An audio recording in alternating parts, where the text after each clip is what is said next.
Hey guys, this is CA Rupal Jain making taxation easy for you. और आज से हम स्टार्ट करने जा रहे हैं हमारा CA इंटर इनकम टैक्स का बैच। ठीक है, तो ये जो बैच है वो आपका तीनों स्ट्रीम वालों के लिए रहने वाला है। ये CA inter plus CS executive plus CMA intermediate के जो स्टूडेंट्स हैं उनके लिए रहने वाला है। ठीक है, अब इस बैच के अंदर जो है वो आपको कैसे पढ़ाया जाएगा, तो इस बैच के अंदर आपको सारे कॉन्सेप्ट हर चीज पढ़ाई जाएगी। तो आपको क्या बोलते हैं, इनकम टैक्स की कोई भी टेंशन लेने की जरूरत नहीं है। ये बैच जो है वो किसके लिए एप्लीकेबल है, तो ये बैच जो है वो एप्लीकेबल है फॉर मई और जून 26 एंड ऑनवर्ड्स अटेम्प्ट। जैसे कि CA का होता है मई 26, सितंबर 26 और जैन 27, और CS और CMA में जो जून और दिसंबर का होता है वैसे ही। ठीक है, तो ये जो बैच है आपका वो क्या बोलते हैं आने वाले एग्जाम्स के लिए जो है वो एप्लीकेबल रहेगा।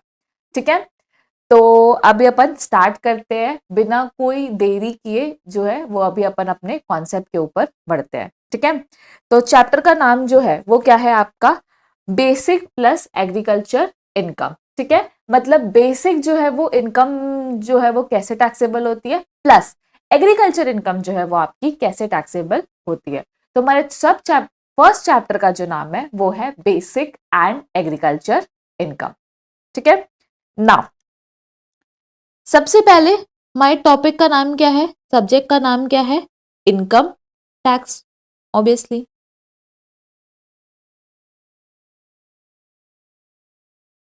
सब्जेक्ट का नाम क्या है, इनकम टैक्स। तो पहले हम समझेंगे कि इनकम टैक्स जो है वो क्या होता है। इनकम टैक्स जो है बेटा वो दो वर्ड से मिलके बना हुआ है। एक क्या है आपका इनकम, दूसरा क्या है आपका tax. So it is what your income tax. अब इनकम का मतलब क्या होता है, which is you are getting from making ultimately क्या, पैसा। ठीक है, टैक्स का मतलब क्या होता है, तो टैक्स का मतलब जो रिवेन्यू या जो कोई कलेक्शन सरकार आपसे करती है, ठीक है, जो देश को चलाने के लिए लगता है, तो उसको क्या बोलते हैं, इनकम टैक्स। अब पहले तो आपको ये समझना जरूरी है कि टैक्स जो है वो कितने टाइप के होते हैं, किन किन तरीके से सरकार जो है वो क्या करती है, टैक्स कलेक्ट करती है। मतलब सॉरी, किससे कलेक्ट करती है, जनरल पब्लिक से कलेक्ट करती है। तो हम लोग को पहले ये समझना पड़ेगा कि so now first we will understand what is tax. What is tax, tax क्या होता है, तो अल्टीमेटली एक ऐसा कलेक्शन या एक ऐसा रिवेन्यू या इनकम जो कि गवर्नमेंट लेती है जनरल पब्लिक से देश को चलाने के लिए। ठीक है, तो एक्चुअली हम क्या लिखेंगे, money collected by the government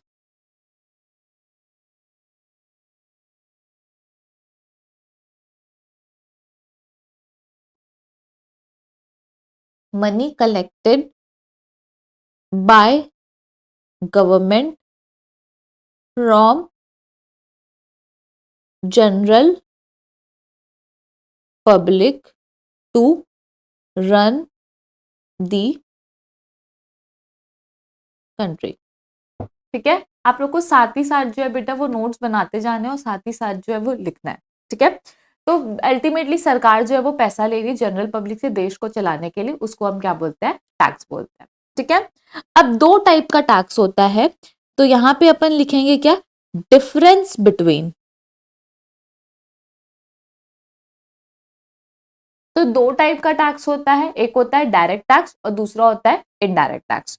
तो यहां पे हम लिखेंगे difference between direct tax and indirect tax. तो यहां पे हम लिख रहे हैं क्या, direct tax and indirect tax.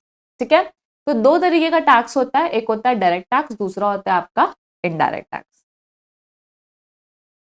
अब पहले हमको क्या बनाना पड़ेगा इसके लिए, डिफरेंशिएशन का वो बनाना पड़ेगा।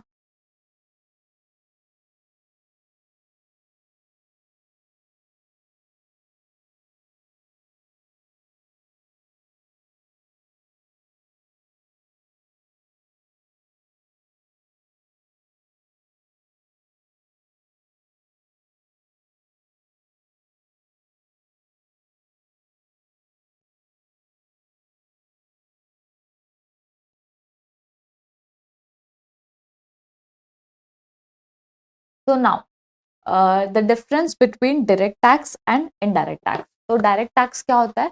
तो जो डायरेक्टली कलेक्ट किया जाता है पब्लिक से उसको हम बोलते हैं क्या? Direct tax. और इनडायरेक्ट टैक्स का मतलब क्या होता है? जो इनडायरेक्टली कलेक्ट किया जाता है। Wow ma'am. So direct tax में क्या होता है? जिसकी इनकम होती है हम उसी से टैक्स कलेक्ट करते हैं। जैसे आपकी इनकम है तो आपकी जितनी इनकम है उस हिसाब से आपसे टैक्स लिया जाएगा। अब अंबानी अडानीज या जो बड़े लोग हैं जिसकी इनकम ज्यादा होती है उनसे ज्यादा टैक्स लेते हैं, जिसकी इनकम कम होती है उससे कम टैक्स लेते हैं, ठीक है। बट जिसकी इनकम है उसी से टैक्स लिया जाता है तो उसको बोलते हैं क्या? डायरेक्ट टैक्स, ठीक है। इसका एग्जाम्पल क्या है? Income tax. बट अगर मैं बात करूं इनडायरेक्ट टैक्स की, तो इनडायरेक्ट टैक्स क्या होता है कि जो इनडायरेक्टली कलेक्ट किया जाता है और अल्टीमेटली उसका जो भार है, उसका जो बर्डन है, उसको कौन सहता है? तो कंज्यूमर सहते हैं। जो कंज्यूमर्स होते हैं ना वो इनडायरेक्ट टैक्स का जो भार है वो लेते हैं, ठीक है। तो यहाँ पर क्या है कि डायरेक्ट टैक्स और इनडायरेक्ट टैक्स के अंदर डायरेक्ट टैक्स जो है जो डायरेक्टली कलेक्ट किया जाता है जिसकी इनकम होती है उसी से। इनडायरेक्ट टैक्स में क्या होता है? जैसे कि एग्जांपल जीएसटी। जीएसटी क्या होता है कि आप जो प्रोडक्ट खरीदते हो उसमें आप जीएसटी पे करते हो, तो अल्टीमेटली कंज्यूमर की जेब से टैक्स जाता है, वो जाता है सेलर के पास और सेलर उसको जो है वो किसको पे करता है? गवर्नमेंट को पे करता है। तो पे करने वाला सेलर है लेकिन बाहर किसके जेब में आ रहा है? तो बाहर आ रहा है बेटा बाहर की जेब में, ठीक है। तो सबसे पहले हम बात करेंगे, पहला डिफरेंस हम नोट करेंगे अबाउट व्हाट योर बेसिस, कि हमारा सबसे बेसिक डिफरेंस क्या है।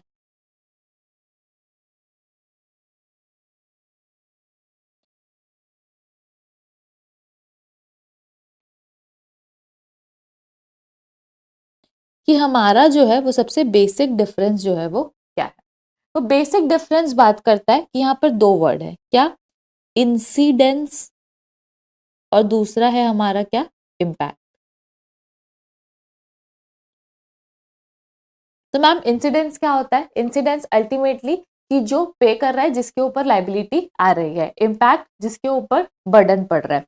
तो जो इंसिडेंस और इम्पैक्ट जो है ना बेटा वो किसके ऊपर है? तो वो सेम पर्सन के ऊपर है। मतलब जिसके ऊपर इंसिडेंस आ रहा है उसी को जो है वो क्या करना है? टैक्स पे करना है, ठीक है। तो बेसिकली वो है कौन? The person who earns the income. Person who earns the income. अभी आप लोग की फर्स्ट क्लास है इसलिए हम धीरे धीरे चल रहे हैं, जैसे ही क्लासेस आगे बढ़ेगी तो स्पीड जो है वो हम कैचअप कर लेंगे, ठीक है। ये नोट्स आपको टेलीग्राम चैनल में मिल जाएंगे तो टेलीग्राम चैनल जो है वो जरूर देखिएगा। यहाँ पे मैं बोलती हूँ कि incidence and impact are on different person. तो डिफरेंट मतलब क्या? इंसिडेंस किसके ऊपर है? तो इंसिडेंस बेटा सेलर के ऊपर है और जो इम्पैक्ट है वो किसके ऊपर है? तो वो बायर के ऊपर है। क्या ये कभी एग्जाम में पूछने वाली सारी चीजें? नहीं, ये सिर्फ आपको समझाने के लिए बताया जा रहा है, ठीक है। तो इंसिडेंस और इम्पैक्ट जो है वो अलग अलग पर्सन के ऊपर है, तो these are on different people, different people या फिर पर्सन, पर्सन लिख देते हैं कि वो अलग अलग पर्सन के ऊपर है। तो ये हमारा बेसिक डिफरेंस हो गया कि यहाँ पर इंसिडेंस और इम्पैक्ट जो है वो सेम पर्सन के ऊपर है, जिसकी इनकम है उसी से टैक्स कलेक्ट किया जा रहा है। बट यहाँ पर मैंने इनडायरेक्ट टैक्स में जैसे फॉर एग्जाम्पल चिप्स खरीदा तो चिप्स के साथ मैंने जो टैक्स पे किया है तो वो जो टैक्स मेरी जेब से गया क्योंकि मैं कंज्यूमर हूँ, बट अल्टीमेटली मैं क्या डायरेक्टली गवर्नमेंट को दे रही हूँ? नहीं, गवर्नमेंट को देने की जिम्मेदारी किसकी है? तो वो किसकी है बेटा? सेलर की है, ठीक है। तो इसको अपन लोगों ने कवर कर दिया है।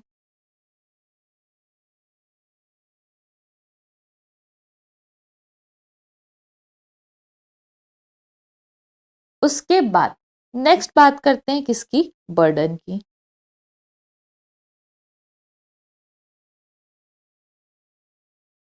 हाँ, तो क्या बर्डन आता है डायरेक्ट टैक्स में? बिल्कुल आता है। जैसे ही ड्यू डेट आती है सारे असेसी जो है वो हाथ पकड़ के बैठ जाते हैं कि अब टैक्स पटाना पड़ेगा।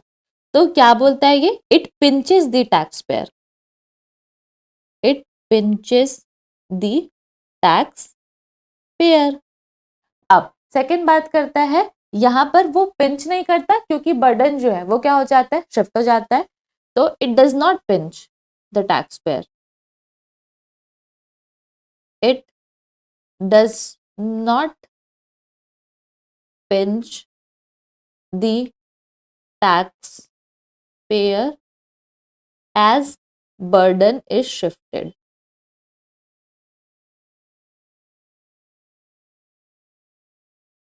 to buyer, कि अल्टीमेटली पैसा किसके जेब से जा रहा है, बायर की जेब से जा रहा है, तो इसीलिए जो यहाँ पर क्या है, बर्डन जो है वो क्या बोलते हैं, किसको चला गया है, बायर को चला गया। ठीक है,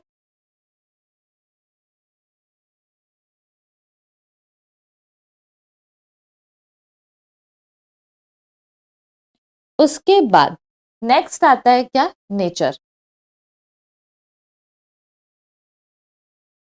नेचर मतलब कि डायरेक्ट टैक्स का नेचर क्या है, तो डायरेक्ट टैक्स का नेचर है प्रोग्रेसिव नेचर।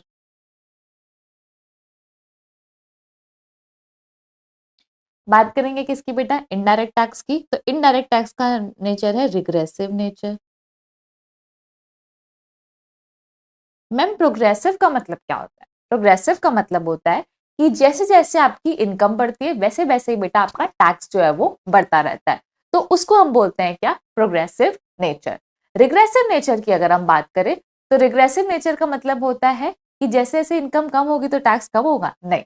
रिग्रेसिव नेचर का मतलब है कि टैक्स जो है वो सबको इक्वल लगेगा। तो रिग्रेसिव नेचर में इक्वल टैक्स कैसे लगेगा, फॉर एग्जाम्पल मैंने एक चिप्स का पैकेट खरीदा, सेम चिप्स का पैकेट खरीदा आकाश अंबानी ने, तो मैं अगर चिप्स के पैकेट में 5 रुपए का टैक्स भर रही हूँ तो आकाश अंबानी को भी 5 रुपए का ही टैक्स भरना है। ठीक है, तो रिग्रेसिव नेचर जो है वो इनकम पे डिपेंड नहीं करता है। ठीक है, जो आप प्रोडक्ट खरीदते हो उस पर जितना टैक्स है, तो वो बंदा कोई भी हो, इरिस्पेक्टिव ऑफ अडानी हो, अंबानी हो, कोई भी पर्सन हो, टैक्स जो है वो उनको उतना ही भरना है। ठीक है, तो ये हो गया आपका क्या, प्रोग्रेसिव नेचर और रिग्रेसिव नेचर।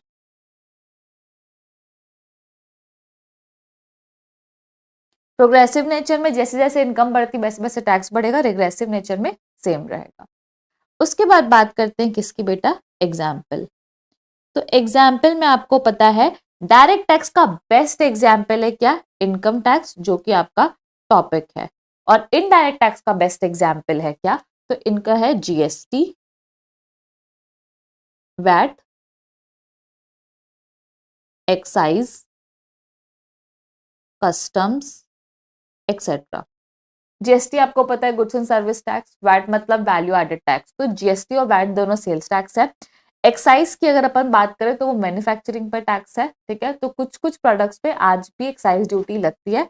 और कस्टम मतलब कि आपका इंपोर्ट और एक्सपोर्ट में जो कस्टम ड्यूटी लगती है, जो टैक्स लगता है, उसको बोलते हैं क्या, कस्टम ड्यूटी। ठीक है, तो this is what your completion of difference between direct tax and indirect tax. ठीक है, तो ये है हमारा क्या, डायरेक्ट टैक्स और इनडायरेक्ट टैक्स का डिफरेंस ना। नेक्स्ट हम बात करेंगे पावर टू लेवी टैक्सेस की। ठीक है, तो पावर किसके पास है, कौन जो है वो टैक्स लगा सकता है, क्या सेंट्रल गवर्नमेंट के पास पावर है, स्टेट गवर्नमेंट के पास पावर है, दोनों के पास पावर है, और अगर पावर है भी तो दिया किसने है, क्या कोई भी टैक्स लगा सकता है, कि कॉन्स्टिट्यूशन में लिखना पड़ेगा हमको कि इनके पास पावर है और ये सिर्फ इन्हीं आर्टिकल पर टैक्स लगा सकता है। तो यू आर वेरी राइट, क्या कि आपको हर आइटम पे आप टैक्स नहीं लगा सकते, सिर्फ सिलेक्टेड आइटम पे जहां पे आपको कॉन्स्टिट्यूशन ने पावर दिया है वहीं पर टैक्स लगाया जा सकता है। कोई भी अपने मन से कहीं पर भी टैक्स नहीं लगा सकता। ये क्यों आया, क्योंकि ना पहले राजा महाराजाओं के जमाने में लोग अपना प्राइवेट टैक्स कलेक्ट कर लेते थे, अपनी अपनी क्या बोलते हैं, जगह के हिसाब से, एरिया के हिसाब से अपने लोकल टैक्सेशन बनाने लग गए थे। तो इसलिए ना सरकार ने एक आर्टिकल बनाया है, आर्टिकल 265, जो बोलता है कि no tax shall be levied or collected without the authority of law. ठीक है, तो सबसे पहले हम लिखेंगे कि नो टैक्स, आर्टिकल 265,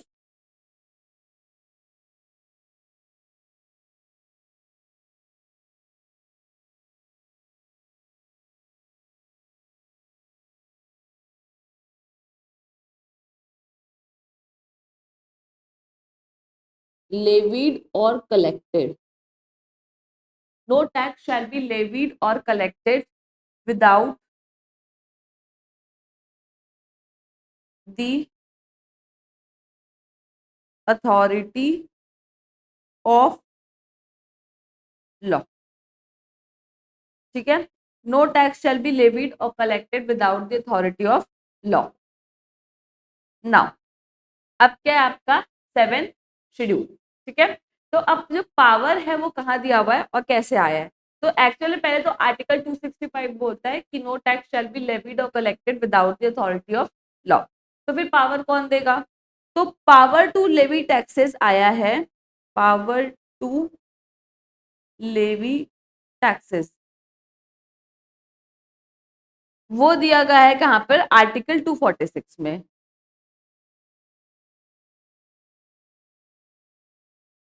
और आर्टिकल 246 में क्या है, कॉन्स्टिट्यूशन ऑफ इंडिया ने पावर दिया है गवर्नमेंट को टू लेवी टैक्सेस। कॉन्स्टिट्यूशन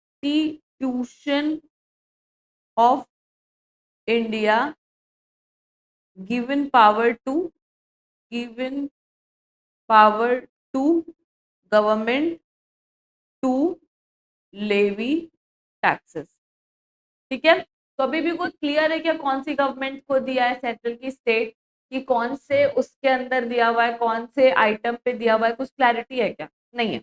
ठीक है, तो यहाँ पर सिर्फ बोल दिया है कि भाई कॉन्स्टिट्यूशन में यहाँ पर लिख रहे हैं कि यहाँ पर वो पावर दे रहे गवर्नमेंट को टैक्सेस लगा सकते हैं। ठीक है, लेकिन ऊपर में आर्टिकल बनाया सर, अंदर में ना उसके स्केड्यूल बना दिए। ठीक है, तो आर्टिकल 246 के अंदर क्या है, 7th शेड्यूल।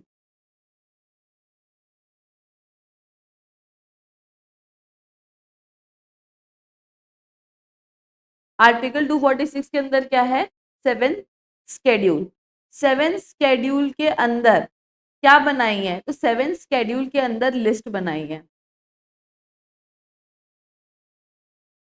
ठीक है, लिस्ट कैसी सर, एक लिस्ट का नाम है यूनियन लिस्ट, एक का नाम है स्टेट लिस्ट और तीसरी का नाम है कॉन्करेंट लिस्ट। ठीक है, और लिस्ट का नाम लिख लेते हैं पहले अपन, यूनियन लिस्ट,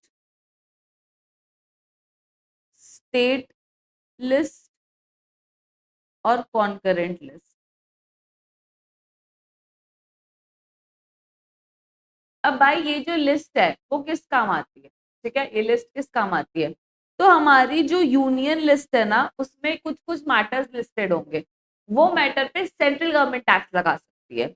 स्टेट लिस्ट में जो मैटर है उसमें स्टेट गवर्नमेंट लगा सकती है। तो यहाँ पर ना एक्सक्लूसिव पावर है, यूनियन गवर्नमेंट एक्सक्लूसिव लगाएगी, स्टेट गवर्नमेंट एक्सक्लूसिव लगाएगी, और कॉन्करेंट में जो है वो दोनों लगा सकते हैं। तो कॉन्करेंट लिस्ट में जो आइटम होंगे ना उसमें सेंट्रल गवर्नमेंट और स्टेट गवर्नमेंट जो है वो अपनी मर्जी से टैक्स लगा सकते हैं, कोई दिक्कत नहीं।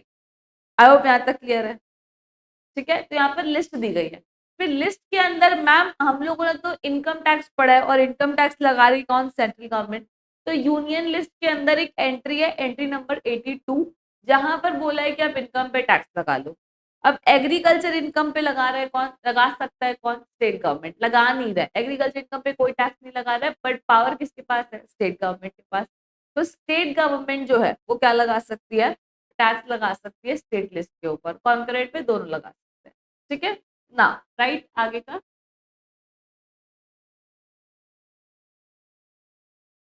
Items on which, items on which central government can levy tax. फिर तो सेम कर देते हैं अपन, items on which state government can levy tax.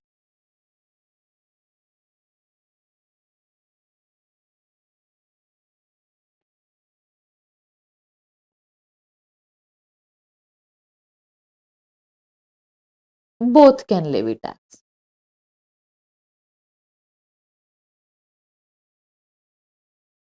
ऐसी आइटम जिसमें दोनों टैक्स लेवी कर सकते हैं तो उसको अपन क्या बोलते हैं, कॉन्करेंट लिस्ट। तो हमारे पास सर 3 लिस्ट हो गई, union list, state list and concurrent list. ठीक है, तो यहां पर हम लोग का आ गया है यूनियन लिस्ट, स्टेट लिस्ट और कॉन्करेंट लिस्ट। ठीक है, अब यूनियन लिस्ट के अंदर भी कुछ बोला गया है, तो क्या बोलता है कि यूनियन लिस्ट की entry number 82,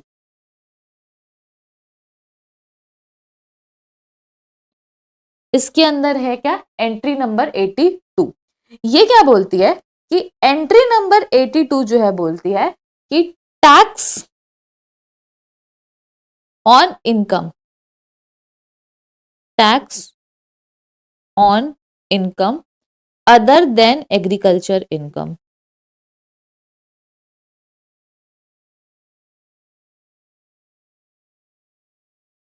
other than agriculture income.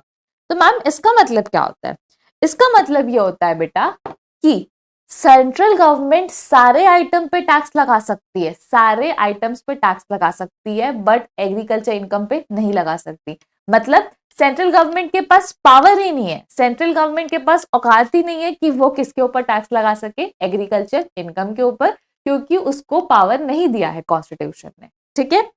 लेकिन स्टेट गवर्नमेंट के पास वो पावर दिया गया है, तो इसकी जो है वो एंट्री नंबर 46 जो है वो इसको पावर देती है, power to tax agriculture income, power to tax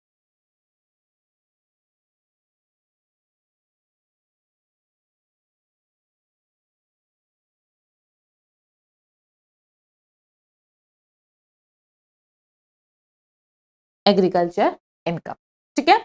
तो अभी हम सिर्फ और सिर्फ इनकम टैक्स के बारे में पूरी नॉलेज ले रहे हैं। तो यूनियन लिस्ट में सेंट्रल गवर्नमेंट को पावर दिया है कि आप सारे आइटम्स के ऊपर टैक्स लगा सकते हो, अपना टैक्स लगा सकते हो एक्सेप्ट एग्रीकल्चर इनकम। और वो पावर दिया गया है किसको, स्टेट गवर्नमेंट को। क्या स्टेट गवर्नमेंट लगाती है, नहीं लगाती है।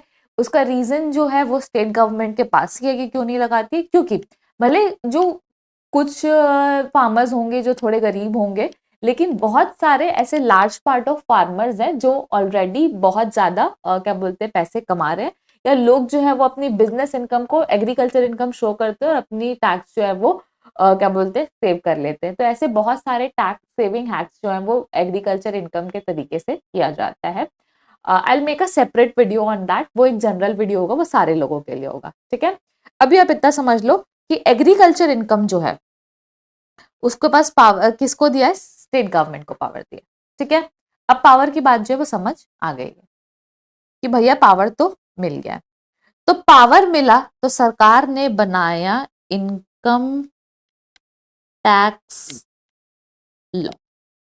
मैम हम इनकम टैक्स एक्ट पढ़ने वाले हैं कि इनकम टैक्स लॉ पढ़ने वाले हैं? जी हाँ दोस्तों, आप इनकम टैक्स लॉ पढ़ने वाले हो, तो क्या एक्ट नहीं पढ़ेंगे, एक्ट तो पढ़ेंगे, एक्ट के साथ बाकी चीजें भी पढ़ोगे, तो इसलिए उसको बोलते हैं क्या, इनकम टैक्स लॉ।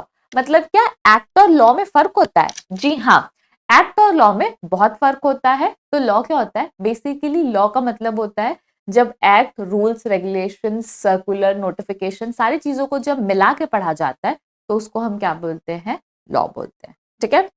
तो एक्ट के इनकम टैक्स लॉ, तो लॉ के अंदर क्या आता है, तो लॉ के अंदर सबसे पहली चीज आती है इनकम टैक्स एक्ट 1961। मैम जो इतना पुराना बना था, हाँ वही, ठीक है। दूसरा, ठीक है, इनकम टैक्स रूल्स। तीसरा, सर्कुलर्स। चौथा, नोटिफिकेशंस।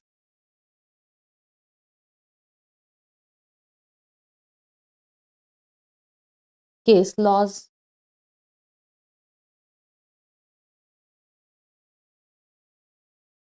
और पांचवा क्या है आपका, फाइनेंस एक्ट, ठीक है। तो इनकम टैक्स लॉ जो है वो सबको मिला के जो है वो क्या बनता है, इनकम टैक्स लॉ बनता है। तो इनकम टैक्स आपको एक्ट तो पता है जो 1961 में आया था। इनकम टैक्स रूल्स क्या है, तो इनकम टैक्स रूल्स हैं जो सपोर्टिव चीजें जो एक्ट को चलाने के लिए, एक्ट की स्मूथ फंक्शनिंग के लिए जो चीजें लगती है, वो प्रोसीजर्स, वो सारी चीजें जो है वो बताई गई किसमें, इनकम टैक्स रूल्स में। जैसे कि डेप्रिसिएशन का रेट क्या होगा, बाकी रूल्स रेगुलेशंस जो है वो क्या होंगे, फॉर्म्स क्या होंगे, प्रोसीजर्स क्या होंगे, ये सारी चीजें। सर्कुलर जो है वो क्या होता है, तो basically income tax department, income tax department, तो इनको गाइड करने के लिए, इनको गाइड करने के लिए जो है वो मतलब अपने डिपार्टमेंट वालों को ही गाइड करने के लिए जो है वो सीबीडीटी कुछ रूल्स रेगुलेशंस निकालती है, तो उसको बोलते हैं क्या, सर्कुलर। नोटिफिकेशन जो है वो इन जनरल लोगों को कोई सी वर्ड का मतलब समझ नहीं आ रहा है या मिस इंटरप्रेट कर रहे हैं, तो उस चीज को सरकार स्पेसिफाई करने के लिए देती है क्या, नोटिफिकेशन। केस लॉज मतलब कि आपका जो जजमेंट आता है, judgment of high court, supreme court, ये सारी चीजें। और फाइनेंस एक्ट, तो फाइनेंस एक्ट का अभी एक मतलब समझ जाओ सीधा सीधा, that is what your budget. Budget में जो डायरेक्ट टैक्स और इनडायरेक्ट टैक्स के चेंजेस होते हैं तो उनको क्या बोला जाता है, फाइनेंस एक्ट। तो बजट का एक पार्ट जो डायरेक्ट टैक्स और इनडायरेक्ट टैक्स को डील करता है तो उसको हम बोलते हैं क्या, फाइनेंस एक्ट। पूरा का पूरा बजट फाइनेंस एक्ट नहीं है, बजट का एक पार्ट जो डायरेक्ट टैक्स और इनडायरेक्ट टैक्स के चेंजेस को डील करता है वो है आपका फाइनेंस एक्ट। ठीक है, तो इनकम टैक्स लॉ के अंदर in total we have total 6 topics. Income tax law के अंदर 6 है और ये कुछ भी एग्जाम में नहीं आने वाला है। आप जो फर्स्ट चैप्टर में फर्स्ट क्लास में आज कुछ भी पढ़ने वाले हो वो सारे चीज आपके बेसिक्स को बस क्या बोलते हैं बनाने के लिए, कि इनकम टैक्स पढ़ने के लिए आपको बेसिक्स पढ़ाए जा रहे हैं, कोई भी चीजें एग्जाम में कभी भी नहीं आने वाली है। ठीक है, so now the first topic is income tax act 1961।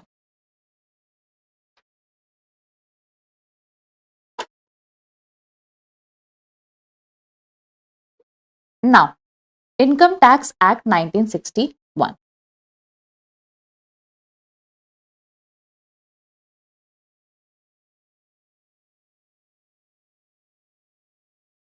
तो इनकम टैक्स एक्ट जो है वो है क्या, तो वो main source of tax law है, income tax law. This is your main source of income tax law.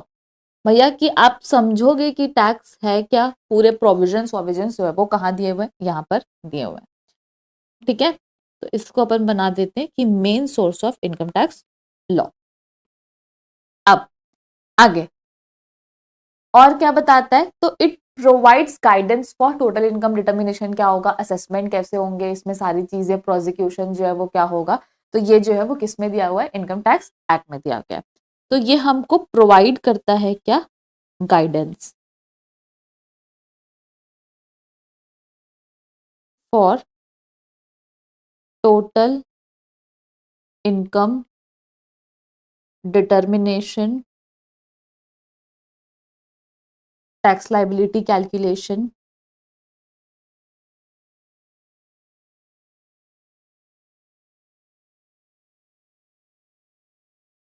Etcetera. ठीक है, तो ये हमको प्रोवाइड करता है total income determination, tax liability calculations, ये सारी चीजें जो है वो कौन बताता है, तो ये बताता है इनकम टैक्स एक्ट। ठीक है, ये कब से अप्लाई होगा, तो ये अप्लाई होता है, अप्लाई फ्रॉम, तो ये अप्लाई होता है 1/4/1962। तो 1/4/1962 तो जो था, अब आपको प्रीवियस ईयर असेसमेंट ईयर के बारे में नॉलेज नहीं है, वो हम बाद में बताएंगे। तो अभी बस इतना समझ लो कि ये अप्लाई हो रहा है 1/4/1962 से, तो इसका जो प्रीवियस ईयर रहा है वो रहा है 61-62 और असेसमेंट ईयर जो है वो रहा है 62-63। ठीक है, तो ये अप्लाई हुआ है 1/4/1962 से। तो ये हमने पढ़ लिया क्या, act which is main source. उसके बाद सेकंड बात करेंगे income tax rules. Ma'am rules बनाता कौन है, एक ही जन है हमारे रूल बनाने वाले। इसमें कुछ और टॉपिक बचे हुए हैं, पहले वो समझ लेते हैं, बेसिक बेसिक चीजें कि सेक्शन क्या होते हैं। जैसे फॉर एग्जांपल यहाँ पर लिखा है सेक्शन 8 सबसेक्शन 2।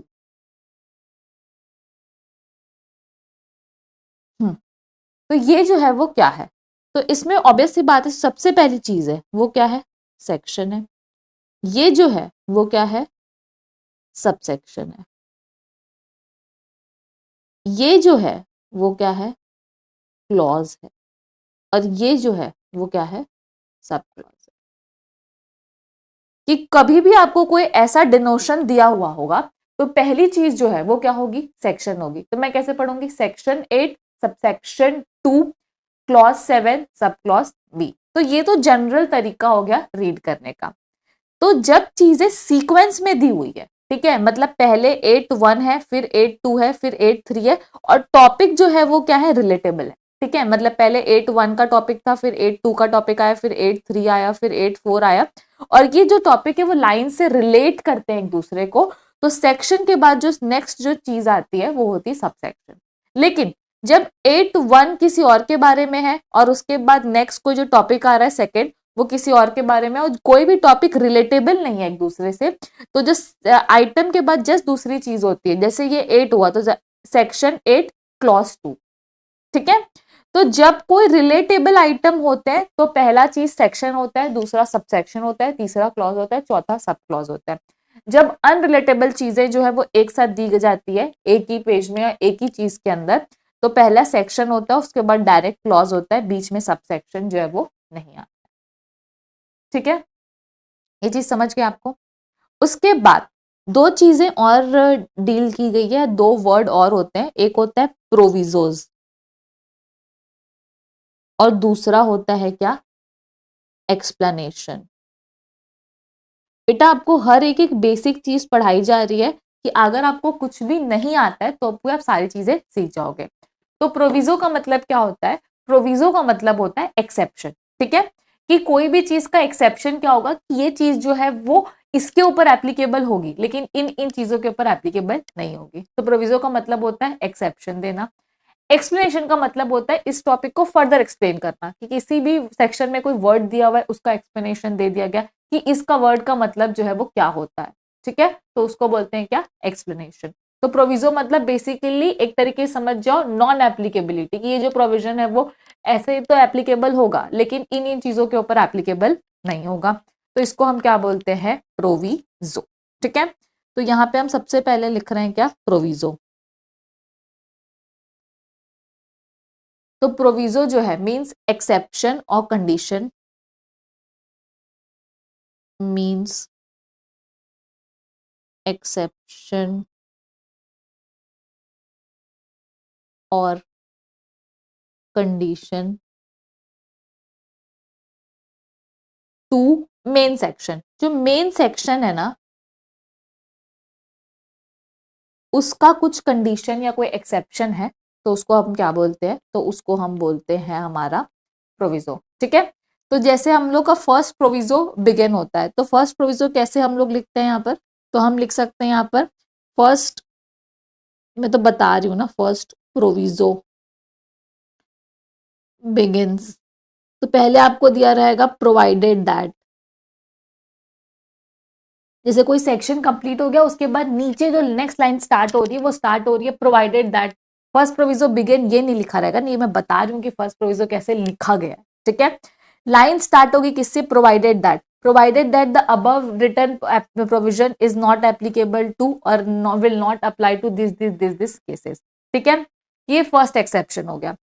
अब मान लो एक और एक्सेप्शन देना है तो उसके केस में हम देंगे provided further that, provided further that, फिर वापस से अगर देना हो तो प्रोवाइडेड ऑल्सो दैट,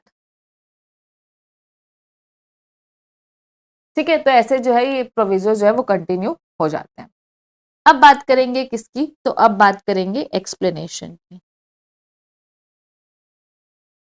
कि एक्सप्लेनेशन जो है वो क्या होता है, तो मीनिंग ऑफ स्पेसिफिक आइटम्स,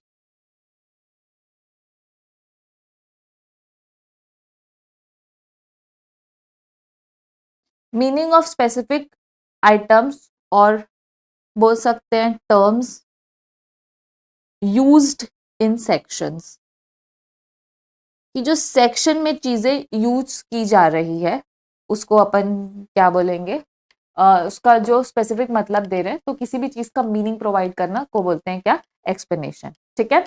अब एक चीज मैं आपको बता देती हूँ कि यूजुअल सेंस में क्या है, कि जो सेक्शन हमारे हैं 2 है, सेक्शन 10 है और सेक्शन 47, ठीक है। तो सेक्शन 2 के आगे जैसे दिया हुआ है 2(1), 2(2) या 2(3) जैसे जो भी है 217, 219, तो आगे जो है वो क्लॉज दिए गए, क्योंकि सेक्शन 2 जो है वो मीनिंग को डिफाइन करता है।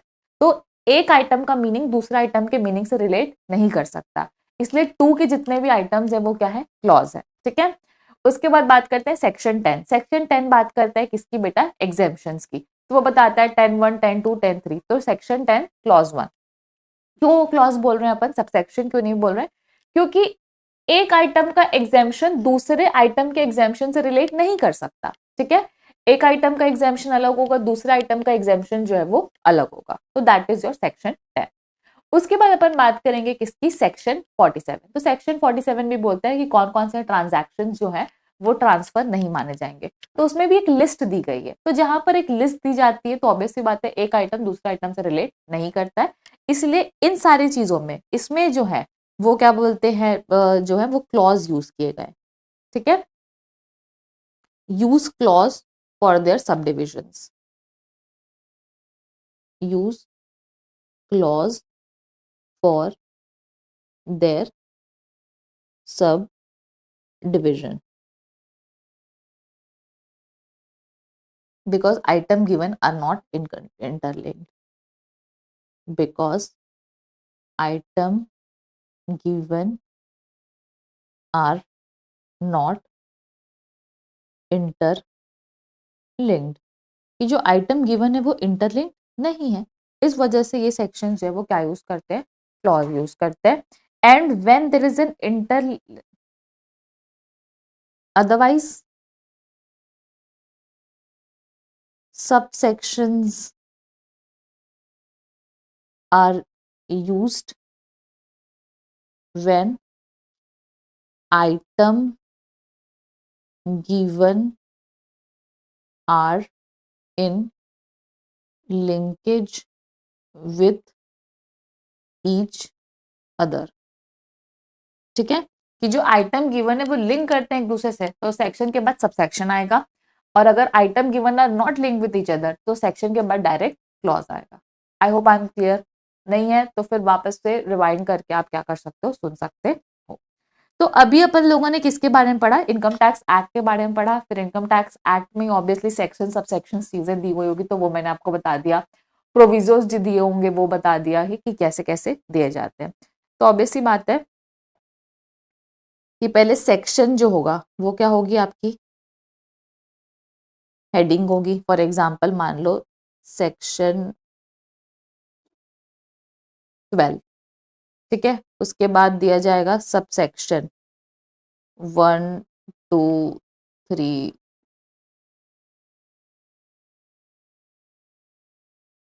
अब इसके अंदर कुछ अगर देना होगा तो वो दे देंगे क्या, क्लॉज। इसके अंदर कुछ देना होगा तो वो दे देंगे क्या, सब क्लॉज। ठीक है, अब पूरा सेक्शन बता दिया, उसके बाद बीच में कोई एक्सेप्शन देना होगा तो दे देंगे क्या, प्रोविजो। और यहां पर अगर किसी वर्ड का एक्सप्लेनेशन देना होगा, मीनिंग बताना होगा वर्ड का, तो फिर नीचे में क्या दिया जाएगा, एक्सप्लेनेशन। तो सबसे पहले आपको बेसिक्स बताए जाएंगे which is given in section. तो मैं आपको सिर्फ एक ये बता रही हूँ कि कैसे इनकम टैक्स एक्ट या कोई भी एक्ट या लॉ जो है वो दिया जाता है। तो पहले सेक्शन दिए जाते हैं, फिर सब सेक्शन, फिर उसके अंदर क्लॉज, फिर सब क्लॉज, फिर अगर कोई एक्सेप्शन देना है तो प्रोविजर, उसके बाद देते हैं क्या, एक्सप्लेनेशन।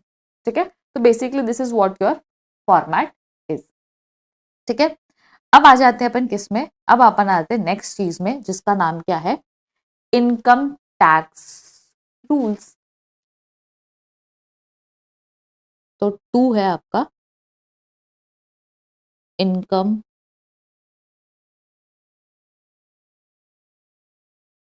Tax rules 1962। 1962 इसलिए लिख रहे हैं क्योंकि फर्स्ट जो है वो 1962 में आया था ना। ऐसे नहीं है कि अभी मैं हटा दे रही हूँ, बट मैं आपको बताना चाह रही हूँ कि पहला रूल 1962 में आया था। उसके बाद रूल जो है वो कभी भी आ सकते हैं, जब सरकार को लगता है कि उनको कोई चीज बतानी है, किसी चीज का स्मूथ गवर्नेंस करना है, तो वो क्या इशू करते हैं, रूल्स जो है वो इशू कर देते हैं। ठीक है, तो सरकार जो है वो रूल्स जो है वो ऐसे भी नाउ एंड देन इशू करती रहती है। तो यहाँ पर किसको एम्पावर किया जाता है? सीबीडीटी। इट इनकम टैक्स, हाँ एक चीज और, अगर मैंने कहीं पर आईटी लिखा है तो उसका मतलब क्या है? Income tax.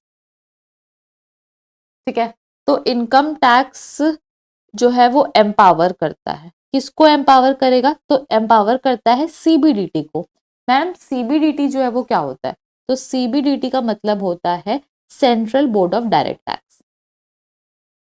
Central board of direct tax. आपको पता है कि इनकम टैक्स जो है वो क्या है बेटा? है डायरेक्ट टैक्स है।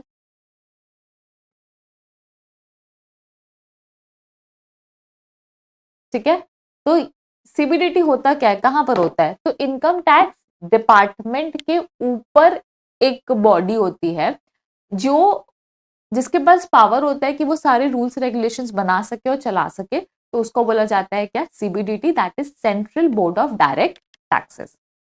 ठीक है, अब इनकम टैक्स रूल्स हैं, इनकम टैक्स के जो क्या बोलते हैं रूल्स जो दिए गए हैं आपको, तो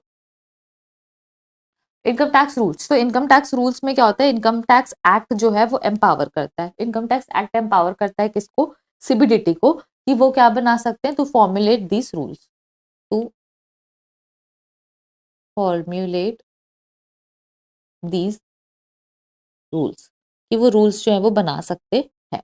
ठीक है, CBDT is the central body managing the direct tax in India. तो सीबीडीटी जो है वो क्या है? इज सेंट्रल बॉडी है, सेंट्रल बॉडी है which manages direct tax in India. कि इंडिया का डायरेक्ट टैक्स कौन मैनेज करता है? सीबीडीटी मैनेज करती है। ठीक है, और क्या क्या प्रोवाइड करती है? तो बेसिकली रूल्स में क्या प्रोवाइड किया गया है? It provides rates of depreciation, कि डेप्रिसिएशन के जो रेट्स हैं वो क्या होंगे? वेरियस फॉर्म्स ऑफ फाइलिंग, की इनकम टैक्स रिटर्न वगैरह कौन से फॉर्म में फाइल होगा? Various form of filing, basically format वगैरह जो है वो प्रोवाइड करते हैं, एंड वैल्यूएशन रूल्स, वो सब कौन प्रोवाइड करता है बेटा? तो वो सारी चीजें जो है वो सीबीडीटी है प्रोवाइड करती है। ठीक है, तो इनकम टैक्स रूल्स वगैरह है, और क्या बोलते हैं, ये सारी चीजें जो है वो कौन दे?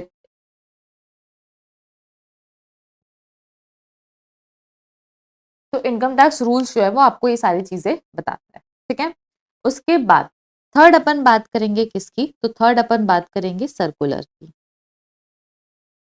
सर्कुलर मैंने आपको ब्रीफली भी बताया है कि भैया इनकम टैक्स डिपार्टमेंट को कंट्रोल में रखने के लिए, उनको ज्ञान देने के लिए, उनको समझाने के लिए, डिपार्टमेंट को समझाने के लिए कौन क्या दिया जाता है? सर्कुलर दिया जाता है। और जब सबको समझाना होता है, डिपार्टमेंट को भी और जनरल पब्लिक को भी, तो नोटिफिकेशन दिया जाता है। ठीक है, बहुत ही सिंपल डिफरेंस है सर्कुलर में और नोटिफिकेशन में।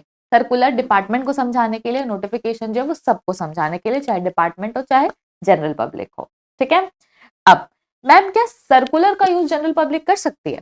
कि अगर जनरल पब्लिक चाहे तो क्या वो सर्कुलर का यूज कर सकती है? अगर वो उसको यूज करके कोई केस जीत जाती है, और अगर सर्कुलर बेनिफिशियल है किसके लिए बेटा? जनरल पब्लिक के लिए, तो ही जनरल पब्लिक को सर्कुलर फॉलो कर सकते हैं। बट कोई मैंडेटरी एप्लीकेबिलिटी सर्कुलर की जनरल पब्लिक के ऊपर नहीं है। I hope I am clear. Yes, ठीक है, तो पहली बात तो कौन इशू करता है? तो it is issued by central government and CBDT. भाई ये दोनों बड़े लोग जो है वो इशू करते हैं to give effect to, sorry सिर्फ सेंट्रल गवर्नमेंट नहीं करती, सिर्फ सीबीडीटी करती है। पर्पस क्या है उसका? Purpose to clarify the meaning, कि वो क्या कर रही है? अपना मीनिंग क्लैरिफाई कर रहे हैं, और इंटरप्रिटेशन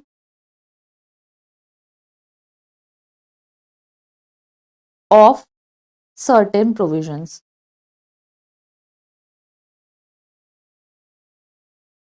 वो जो है वो मतलब अल्टीमेटली इनकम टैक्स डिपार्टमेंट को क्या कर रहे हैं? क्लैरिफाई कर रहे हैं मीनिंग और इंटरप्रिटेशन किसका?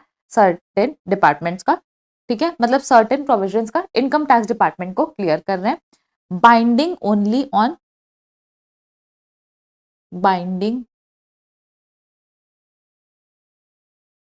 Only on income tax department, not on assessee. बाद में आपको पता लगेगा असेसी वगैरह क्या होता है। असेसी मतलब अभी समझ जाओ जनरल पब्लिक, जो इंसान जिसके ऊपर जिसको इनकम टैक्स पे करना है, ठीक है। अब यहां पर क्या है आपका, बट असेसी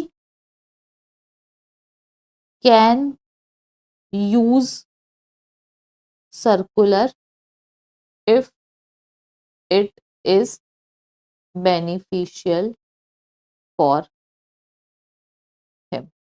ये मैंने आपको बताया कि जो असेसी है वो यूज कर सकता है, अगर वो उसके लिए क्या है बेनिफिशियल हुआ तो वो उसको बिल्कुल यूज कर सकता है। Now the next topic we have is notifications, ठीक है।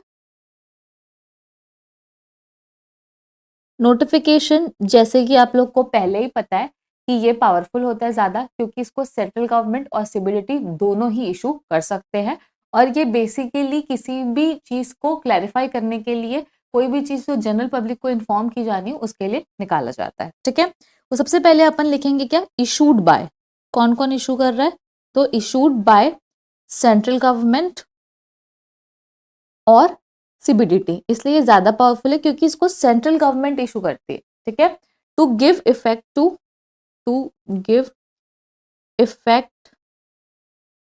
टू अमेंडमेंट, हाँ, अगर किसी चीज की एप्लीकेबिलिटी है, कोई भी चीज जो जनरल पब्लिक को इन्फॉर्म की जाने वाली है तो उसके बाद में है, ठीक है। और specific provisions of the act, और specific provisions of the act. उसके बाद बाइंडिंग ऑन बोथ, ये आप लोग को पहले से ही पता है कि ये इनकम टैक्स डिपार्टमेंट और असेसी दोनों के ऊपर बाइंडिंग होता है। Binding on both income tax department and assessee. उसके बाद फिफ्थ जो हमारा है वो क्या है बेटा, केस लॉज। केस लॉज आपको पता है जो क्या हाई कोर्ट या सुप्रीम कोर्ट इशू करते हैं, ठीक है। तो जो हाई कोर्ट और सुप्रीम कोर्ट की जजमेंट्स है, हाई कोर्ट और सुप्रीम कोर्ट जजमेंट्स, वो भी जो है वो इनकम टैक्स एक्ट का पार्ट है, ठीक है। अब अगर हाई कोर्ट का जजमेंट होगा तो वो स्टेट के ऊपर मैंडेटरी एप्लीकेबल होगा, और सुप्रीम कोर्ट का जो जजमेंट होता है वो तो हम सबको पता है कि उसको आप क्या बोलते हैं, लॉ ऑफ लैंड। तो बेसिकली अल्टीमेटली वो एक लॉ ही है, सुप्रीम कोर्ट का जजमेंट जो है वो अल्टीमेटली एक लॉ है, ठीक है। अब लास्ट और इंटरेस्टिंग चीज जो आती है जिसका नाम क्या है, फाइनेंस एक्ट, ठीक है। सबसे ज्यादा इंटरेस्टिंग जो चीज है वो क्या है, आपकी finance act. It is what your part of budget, पहली बात तो it is a part of budget, ठीक है। ये क्या है बेटा, पार्ट ऑफ बजट है, and it deals with changes in direct tax and indirect tax. तो डीटी और आईडीटी शॉर्ट फॉर्म है किसका, डायरेक्ट टैक्स का और इनडायरेक्ट टैक्स का। तो बजट का वो पार्ट जो डायरेक्ट टैक्स और इनडायरेक्ट टैक्स के चेंजेस को डील करता है उसको हम क्या बोलते हैं, फाइनेंस एक्ट, ठीक है। और अल्टीमेटली ये चेंजेस को क्या बोला जाता है, amendment. Any change in law, कोई भी चेंज जो आप लॉ के अंदर कर रहे हैं वो क्या है, अल्टीमेटली अमेंडमेंट्स है। तो जितनी भी चीजें जो चेंजेस दिए गए हैं इनको हम इन जनरल क्या बोलते हैं, अमेंडमेंट बोलते हैं, ठीक है। अब फाइनेंस एक्ट या जो बजट है वो कब आता है, कैसे आता है, किस लिए आता है, उसकी बात करते हैं, ठीक है। तो सबसे पहले क्या होता है कि जो हमारी फाइनेंस मिनिस्टर है, फाइनेंस मिनिस्टर आप सभी जानते हो, मैम कौन है फाइनेंस मिनिस्टर, निर्मला सीतारमन जी, ठीक है। तो फाइनेंस मिनिस्टर जो है वो क्या करता है बेटा, प्रेजेंट करेगा, क्या प्रेजेंट करेगा, फाइनेंस बिल प्रेजेंट करेगा, ठीक है। वो जो फाइनेंस मिनिस्टर है वो क्या प्रेजेंट करता है, फाइनेंस बिल प्रेजेंट करता है, और वो कब प्रेजेंट करता है, ऑन 1 फेब, हर 1 फरवरी को एक फाइनेंस बिल प्रेजेंट होगा, ठीक है। अब वो जो फाइनेंस बिल है वो रखा जाएगा, किसके सामने रखा जाएगा, तो ऑब्वियस सी बात है पार्लियामेंट में रखा जाएगा। तो जब पार्लियामेंट में रखा जा रहा है तो पार्लियामेंट में 2 हाउसेज है, एक है लोकसभा, दूसरा है राज्यसभा, ठीक है। एक है लोकसभा और दूसरा है क्या, राज्यसभा। जब वो लोकसभा और राज्यसभा से क्या हो जाएगा बेटा, पास हो जाने वाला है,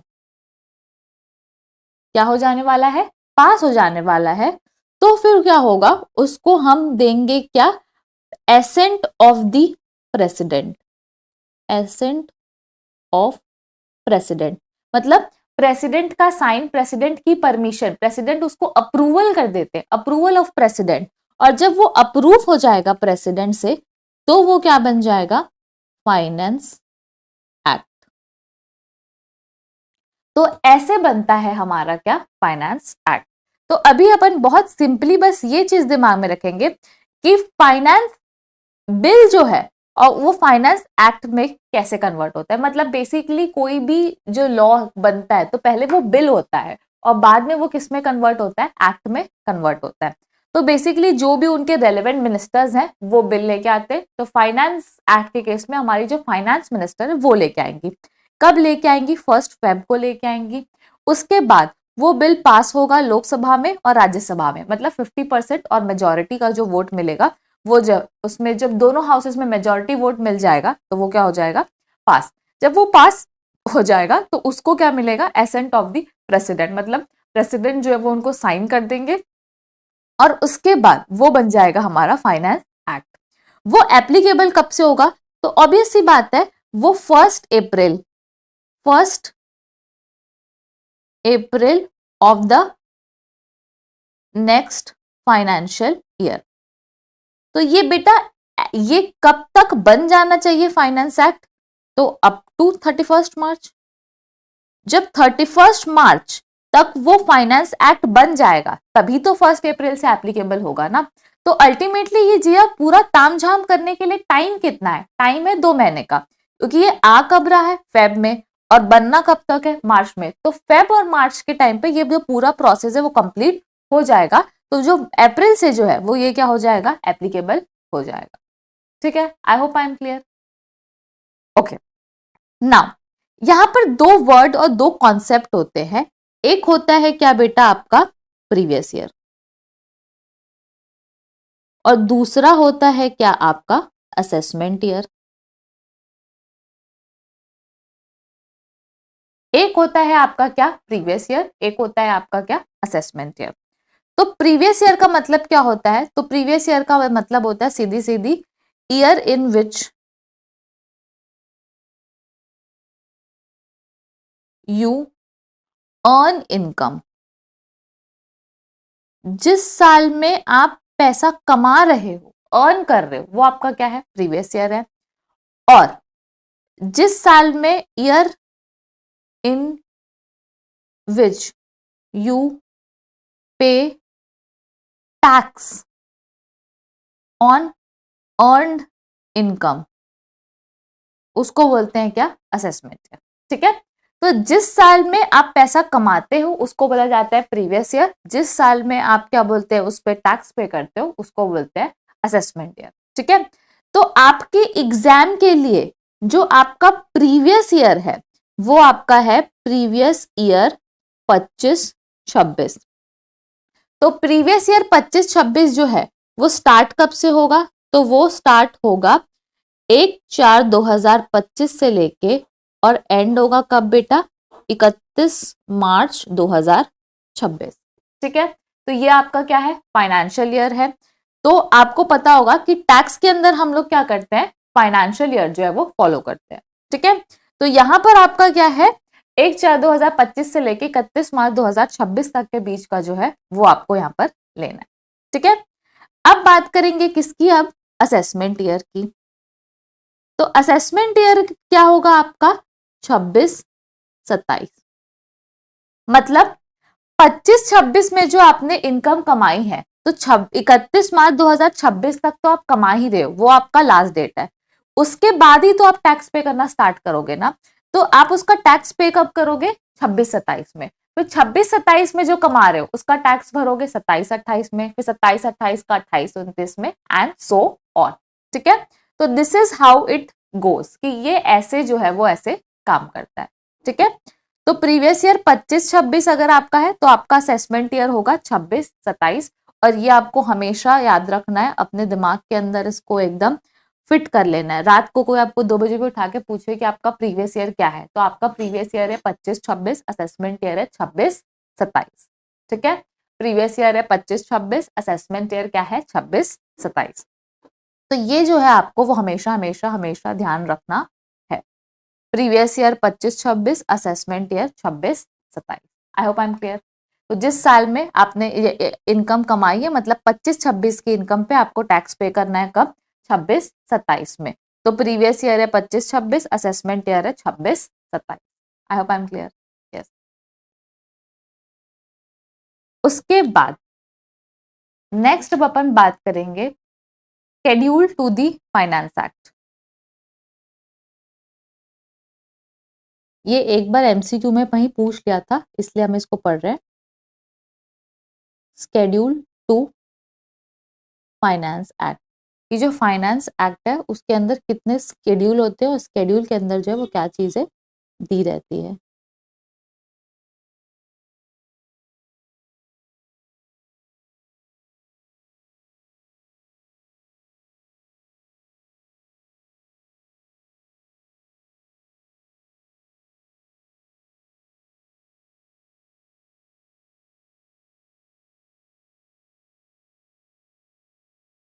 तो सबसे पहला आपका क्या है? पार्ट 1।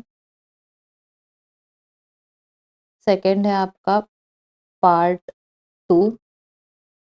थर्ड है आपका पार्ट 3। फोर्थ है आपका पार्ट 4।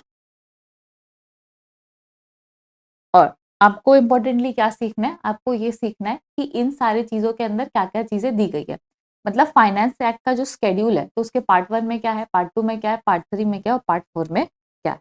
ठीक है, तो पार्ट 1 में आपको दिया हुआ है टैक्स रेट फॉर इंडिविजुअल, मतलब basically tax rates for all. तो tax rate for individual, HUF, company, AOP, BOI, etcetera. ठीक है, उसके बाद बात करेंगे किसकी? पार्ट 2 की। तो पार्ट 2 में हमारे दिए हुए हैं क्या? टीडीएस के रेट्स। ठीक है, पार्ट 3 में क्या दिया हुआ है? तो पार्ट 3 में दिया हुआ है टैक्स रेट फॉर सैलरी, कि सैलरी पर टैक्स वैक्स कैसे डिडक्ट होता है, एंड एडवांस टैक्स के रूल्स, कि एडवांस टैक्स कैसे कैलकुलेट होगा। ठीक है, और यहाँ पर है आपका क्या? एग्रीकल्चर इनकम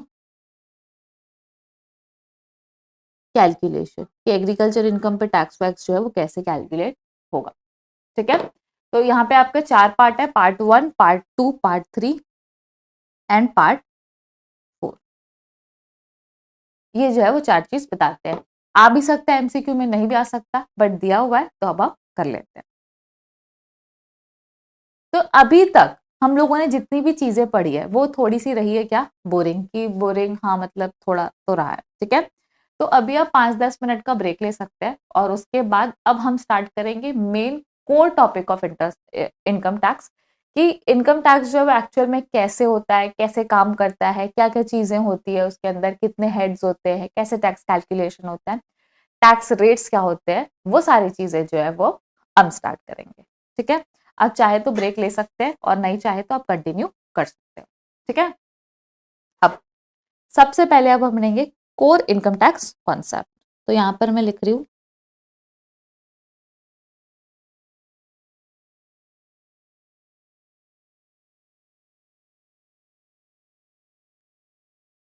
आप लोगों से एक रिक्वेस्ट और है कि कॉपी में पेज नंबर मेंटेन कीजिए, ताकि जब हम आगे क्वेश्चन सॉल्व करेंगे तो आपको बहुत काम आने वाला है। तो प्लीज एक बहुत मेन दरख्वास्त है कि कृपया कॉपी में पेज नंबर मेंटेन करें। ठीक है। अब हम लोग को सबसे पहले क्या सीखना है, तो हमको सबसे पहले सीखना है क्या, टोटल इनकम। ठीक है।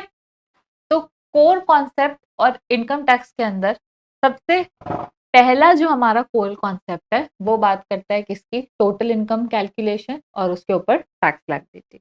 ठीक है। तो कभी भी हम उसको स्टार्ट करते हैं तो हम कैसे लिखते हैं उसको, तो हम लिखते हैं कंप्यूटेशन ऑफ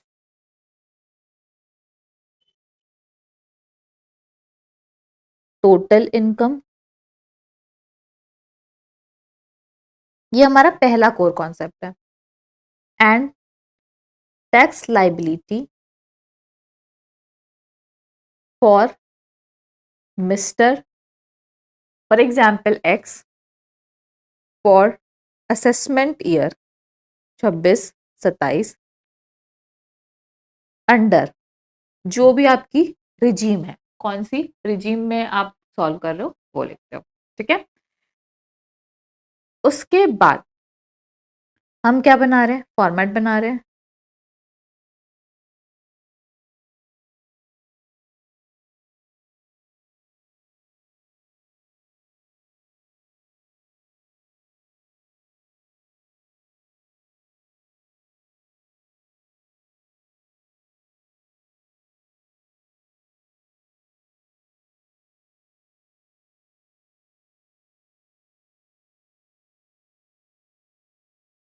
अमाउंट का कॉलम आप दो भी बना सकते हो जब आपको रिक्वायर्ड हो, तो अभी जो है हम एक बना रहे हैं। ठीक है। एक कॉलम किसका बनेगा बेटा, नोट का, ये जो आप नीचे नोट मेंशन करेंगे उसका कॉलम बनेगा। और उसके बाद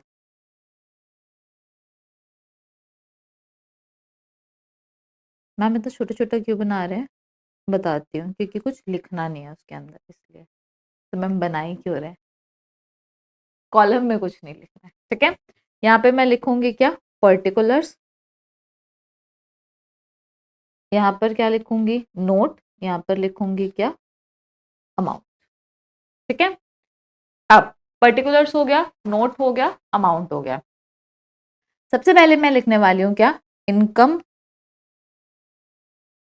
फ्रॉम सैलरी। एक चीज समझना कि टोटल इनकम निकालने के लिए, ठीक है, टोटल इनकम निकालने के लिए उसके क्या होते हैं, टोटल 5 हेड होते हैं। ठीक है। तो एक काम करते हैं, पहले अपन वो कर लेते हैं, पहले यहाँ पे हेडिंग डाल लेते हैं क्या, टोटल इनकम, ताकि हमको पता रहे कि हम क्या कैलकुलेट करें, टोटल इनकम कैलकुलेट करें।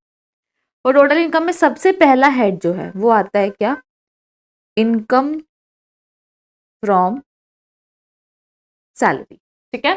तो जो सैलरी हेड में मतलब जो एम्प्लॉयर और एम्प्लॉय के बीच में जो भी इनकम आ रही है वो कहाँ टैक्सेबल होगी, सैलरी हेड में टैक्सेबल होगी। ठीक है।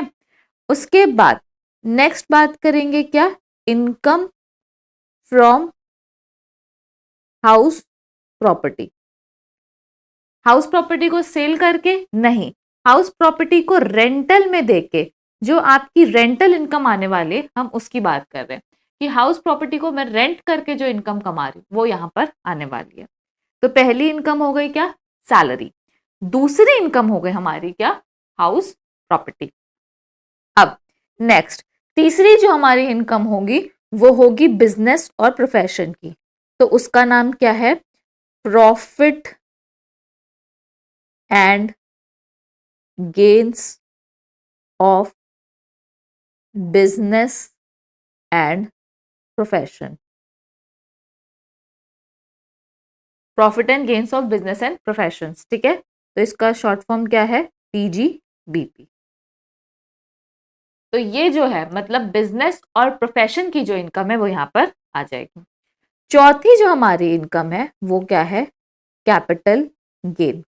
मतलब इन जनरल कोई भी एसेट को बेच के, कैपिटल एसेट को बेच के जो इनकम कमाई जा रही है वो हमारी क्या है, कैपिटल गेन की इनकम, जो कि आपकी मूवेबल पर्सनल एसेट नहीं होनी चाहिए। मूवेबल पर्सनल एसेट को छोड़ के जितनी सारी एसेट्स है वो क्या है, कैपिटल एसेट है। तो कैपिटल एसेट जो है वो यहाँ पे टैक्सेबल हो जाएगी। और लास्ट क्या है हमारा, इनकम फ्रॉम अदर सोर्सेज। ठीक है।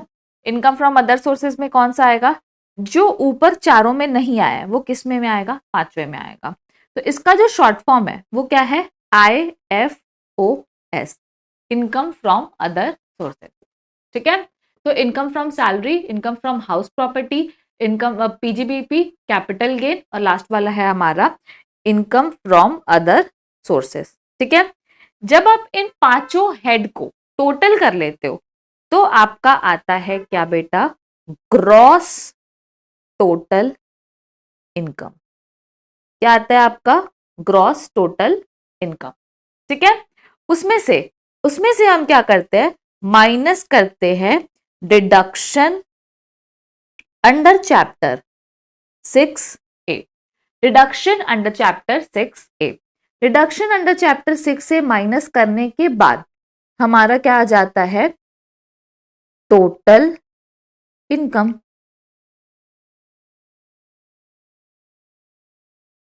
ठीक है, तो मैम ये डिडक्शन अंडर चैप्टर 6 से क्या होता है?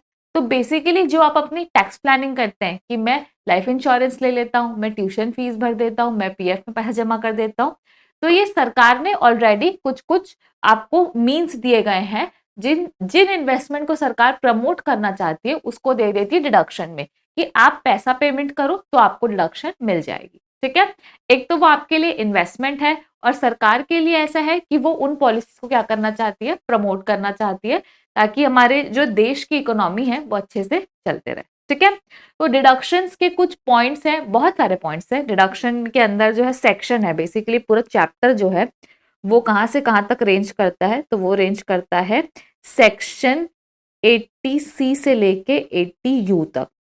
अब इसमें भी CD नहीं है, आपको C भी मिलेगा, फिर CCC भी मिलेगा, फिर CCD भी मिलेगा, तो ऐसे करके बहुत सारे सेक्शंस हैं। तो C से लेके U तक आपको कुछ सेक्शंस बताए गए हैं, उनमें कुछ कुछ खर्चे बताए गए, ये आप खर्चा करोगे तो आपको डिडक्शन मिल जाएगी। मतलब आप ग्रॉस टोटल जो आपकी इनकम आई है उसको अगर आपको कम करना है अपने इन्वेस्टमेंट्स करके, तो कौन से इन्वेस्टमेंट्स आपको करने चाहिए वो बताता है डिडक्शन अंडर चैप्टर 6A। तो मेरी क्या आ जाएगी? Total income. ठीक है, तो पहले मैं समझ गई कि टोटल इनकम कैसे आती है। टोटल इनकम आती है सर पांचों हेड का टोटल करने से, तो आ जाएगा ग्रॉस टोटल इनकम। तो उसमें से डिडक्शन मैं माइनस कर दूंगी तो मेरी आ जाएगी क्या? Total income. अब इस टोटल इनकम के ऊपर हम लोग क्या करते हैं? इसके ऊपर हम निकालेंगे क्या बेटा? Tax liability. ठीक है, अब टैक्स जो है वो कैसे निकलता है, तो वो सारी चीजें जो है वो आपको सिखाई जाएगी, टैक्स कैसे निकालते हैं। अभी हम समझ लेते हैं कि हमने क्या बोलते हैं, टैक्स का पोर्शन जो है वो कैलकुलेट कर लिया है एज पर एप्लीकेबल रिजीम।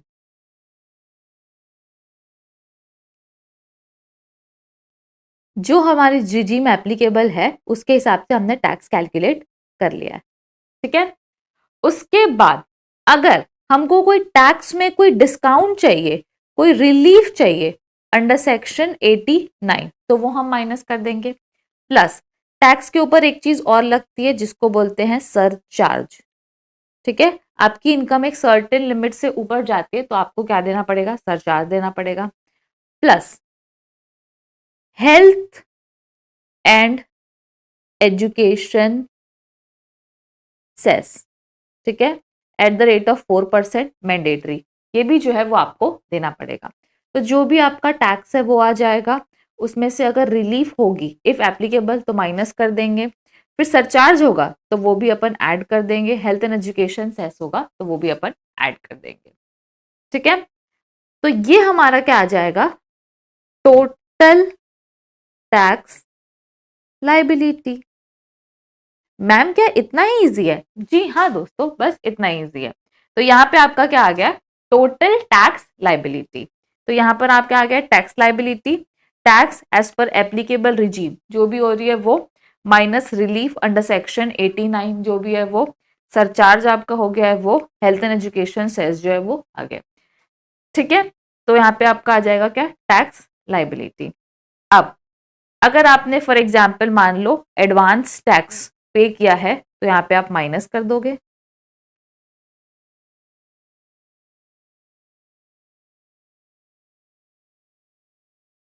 अगर आपका टीडीएस डिडक्ट हुआ है तो आप माइनस कर दोगे, टीसीएस डिडक्ट हुआ है तो माइनस कर दोगे, और मैट वगैरह की क्रेडिट है, मैट या एएमटी क्रेडिट है तो वो भी आप माइनस कर दोगे। तो फिर आपका आ जाएगा क्या, नेट टैक्स पेबल, कि कितना आपको सरकार को पे करना है। तो अगर ये है तो ये माइनस होगा, अगर नहीं है तो अल्टीमेटली ये जो अमाउंट है वो आपको सरकार को पे करना पड़ता है। ठीक है, तो अभी तक हम लोगों ने क्या सीखा है, तो अभी तक हम लोगों ने दो सिंपल चीज सीखी है जो आपको समझनी पड़ेगी। एक है टोटल इनकम, दूसरा है टैक्स लाइबिलिटी। टोटल इनकम कैसे निकालते हैं, पांचों हेड को टोटल करते हैं तो जीटीआई आता है, उसमें डिडक्शन माइनस करते हैं तो टोटल इनकम आ जाती है। टोटल इनकम के बाद हम टैक्स निकालते हैं, और टैक्स निकालने के बाद रिलीफ माइनस करते हैं, सरचार्ज अगर रिलीफ है तो माइनस करते हैं। ठीक है, सरचार्ज रहेगा तो ऐड करेंगे, हेल्थ एजुकेशन सेस ऐड कर देंगे, तो आ जाएगा टोटल टैक्स लाइबिलिटी। उसमें से अगर एडवांस टैक्स है, टीडीएस है, टीसीएस है, सारी चीजें बाद में पढ़ोगे। कुछ कुछ चीजें जो आपको अगर नहीं समझ आ रही है तो वो आगे जाके टॉपिक में आएंगी। ठीक है, इसलिए अभी हम आपको कुछ भी इतना नहीं कर रहे हैं। तो एडवांस टैक्स, टीडीएस, टीसीएस जो है वो माइनस करेंगे तो आपका आ जाएगा क्या, नेट टैक्स पेबल। ठीक है, यहां तक हो चुका है हमारा। अब अभी हमको कुछ बेसिक बातें पढ़नी जरूरी है। दैट इज, सबसे पहला एक तो आपको क्या पढ़ना पड़ जाइए, जो हमको पहले ही पढ़ लेना चाहिए था, section 4, that is what your charging section, कि किसको इनकम टैक्स चार्ज करना है, किसके ऊपर इनकम टैक्स की लाइबिलिटी आ रही, किसको पे करने की जरूरत है। तो that is what my charging section is. ठीक है, कि जो ये है वो किसके ऊपर एप्लीकेबल होता है। फर्स्ट पॉइंट जो है चार्जिंग सेक्शन का, वो बोलता है कि हर असेसमेंट ईयर में टैक्स लगता है, तो it is charge for every assessment year. ठीक है, it is charge, income tax जो है it is charged for every assessment year. हर साल आपको क्या है, टैक्स जो है वो कैलकुलेट करना है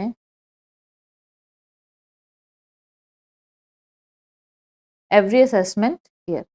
ठीक है, नेक्स्ट जो है वो क्या बोलता है, it is charge on every person, it is charge on every person. ठीक है, किस पे चार्ज होता है, टोटल इनकम अर्न, तो it is charged on total income earn by person in previous year. ठीक है, it is charged at, it is charged at rate prescribed in finance act.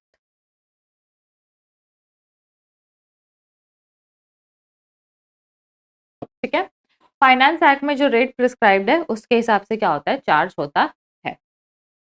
तो ये क्या है, चार्जिंग सेक्शन है, बहुत ही बेसिक है, कभी कोई एग्जाम में नहीं पूछेगा, बट चार्जिंग सेक्शन क्या होता है आपको पता होना चाहिए। ठीक है, उसके बाद एक इंपॉर्टेंट बात है, that is what your filing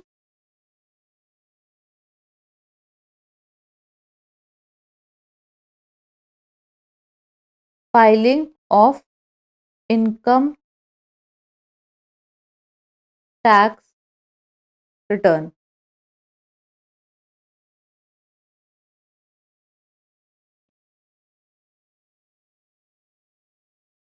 जो आपका आईटीआर है, मतलब इनकम टैक्स रिटर्न, इसको शॉर्ट फॉर्म में अपन क्या बोलते हैं, आईटीआर बोलते हैं। तो जो आपका आईटीआर है, इनकम टैक्स रिटर्न है, उसको आपको कब फाइल करना होता है। ठीक है, कब आप इनकम टैक्स रिटर्न जो है वो फाइल करते हैं। ठीक है, तो यहाँ पे अभी हम एक बना रहे हैं क्या, हमारा टाइमलाइन। जैसे फॉर एग्जाम्पल मान लो कि ये हमारा क्या है, प्रीवियस ईयर है, और हमारे एग्जाम के लिए जो प्रीवियस ईयर एप्लीकेबल है वो प्रीवियस ईयर क्या है, 25-26। मतलब ये जो हमारी डेट है वो है 1/4/2025, खत्म होगा 31 मार्च 2026। हमारा जो असेसमेंट ईयर है जिसमें हमको टैक्स पे करना है वो है हमारा क्या, 26-27। तो ये हमारा क्या है, 26-27। ठीक है।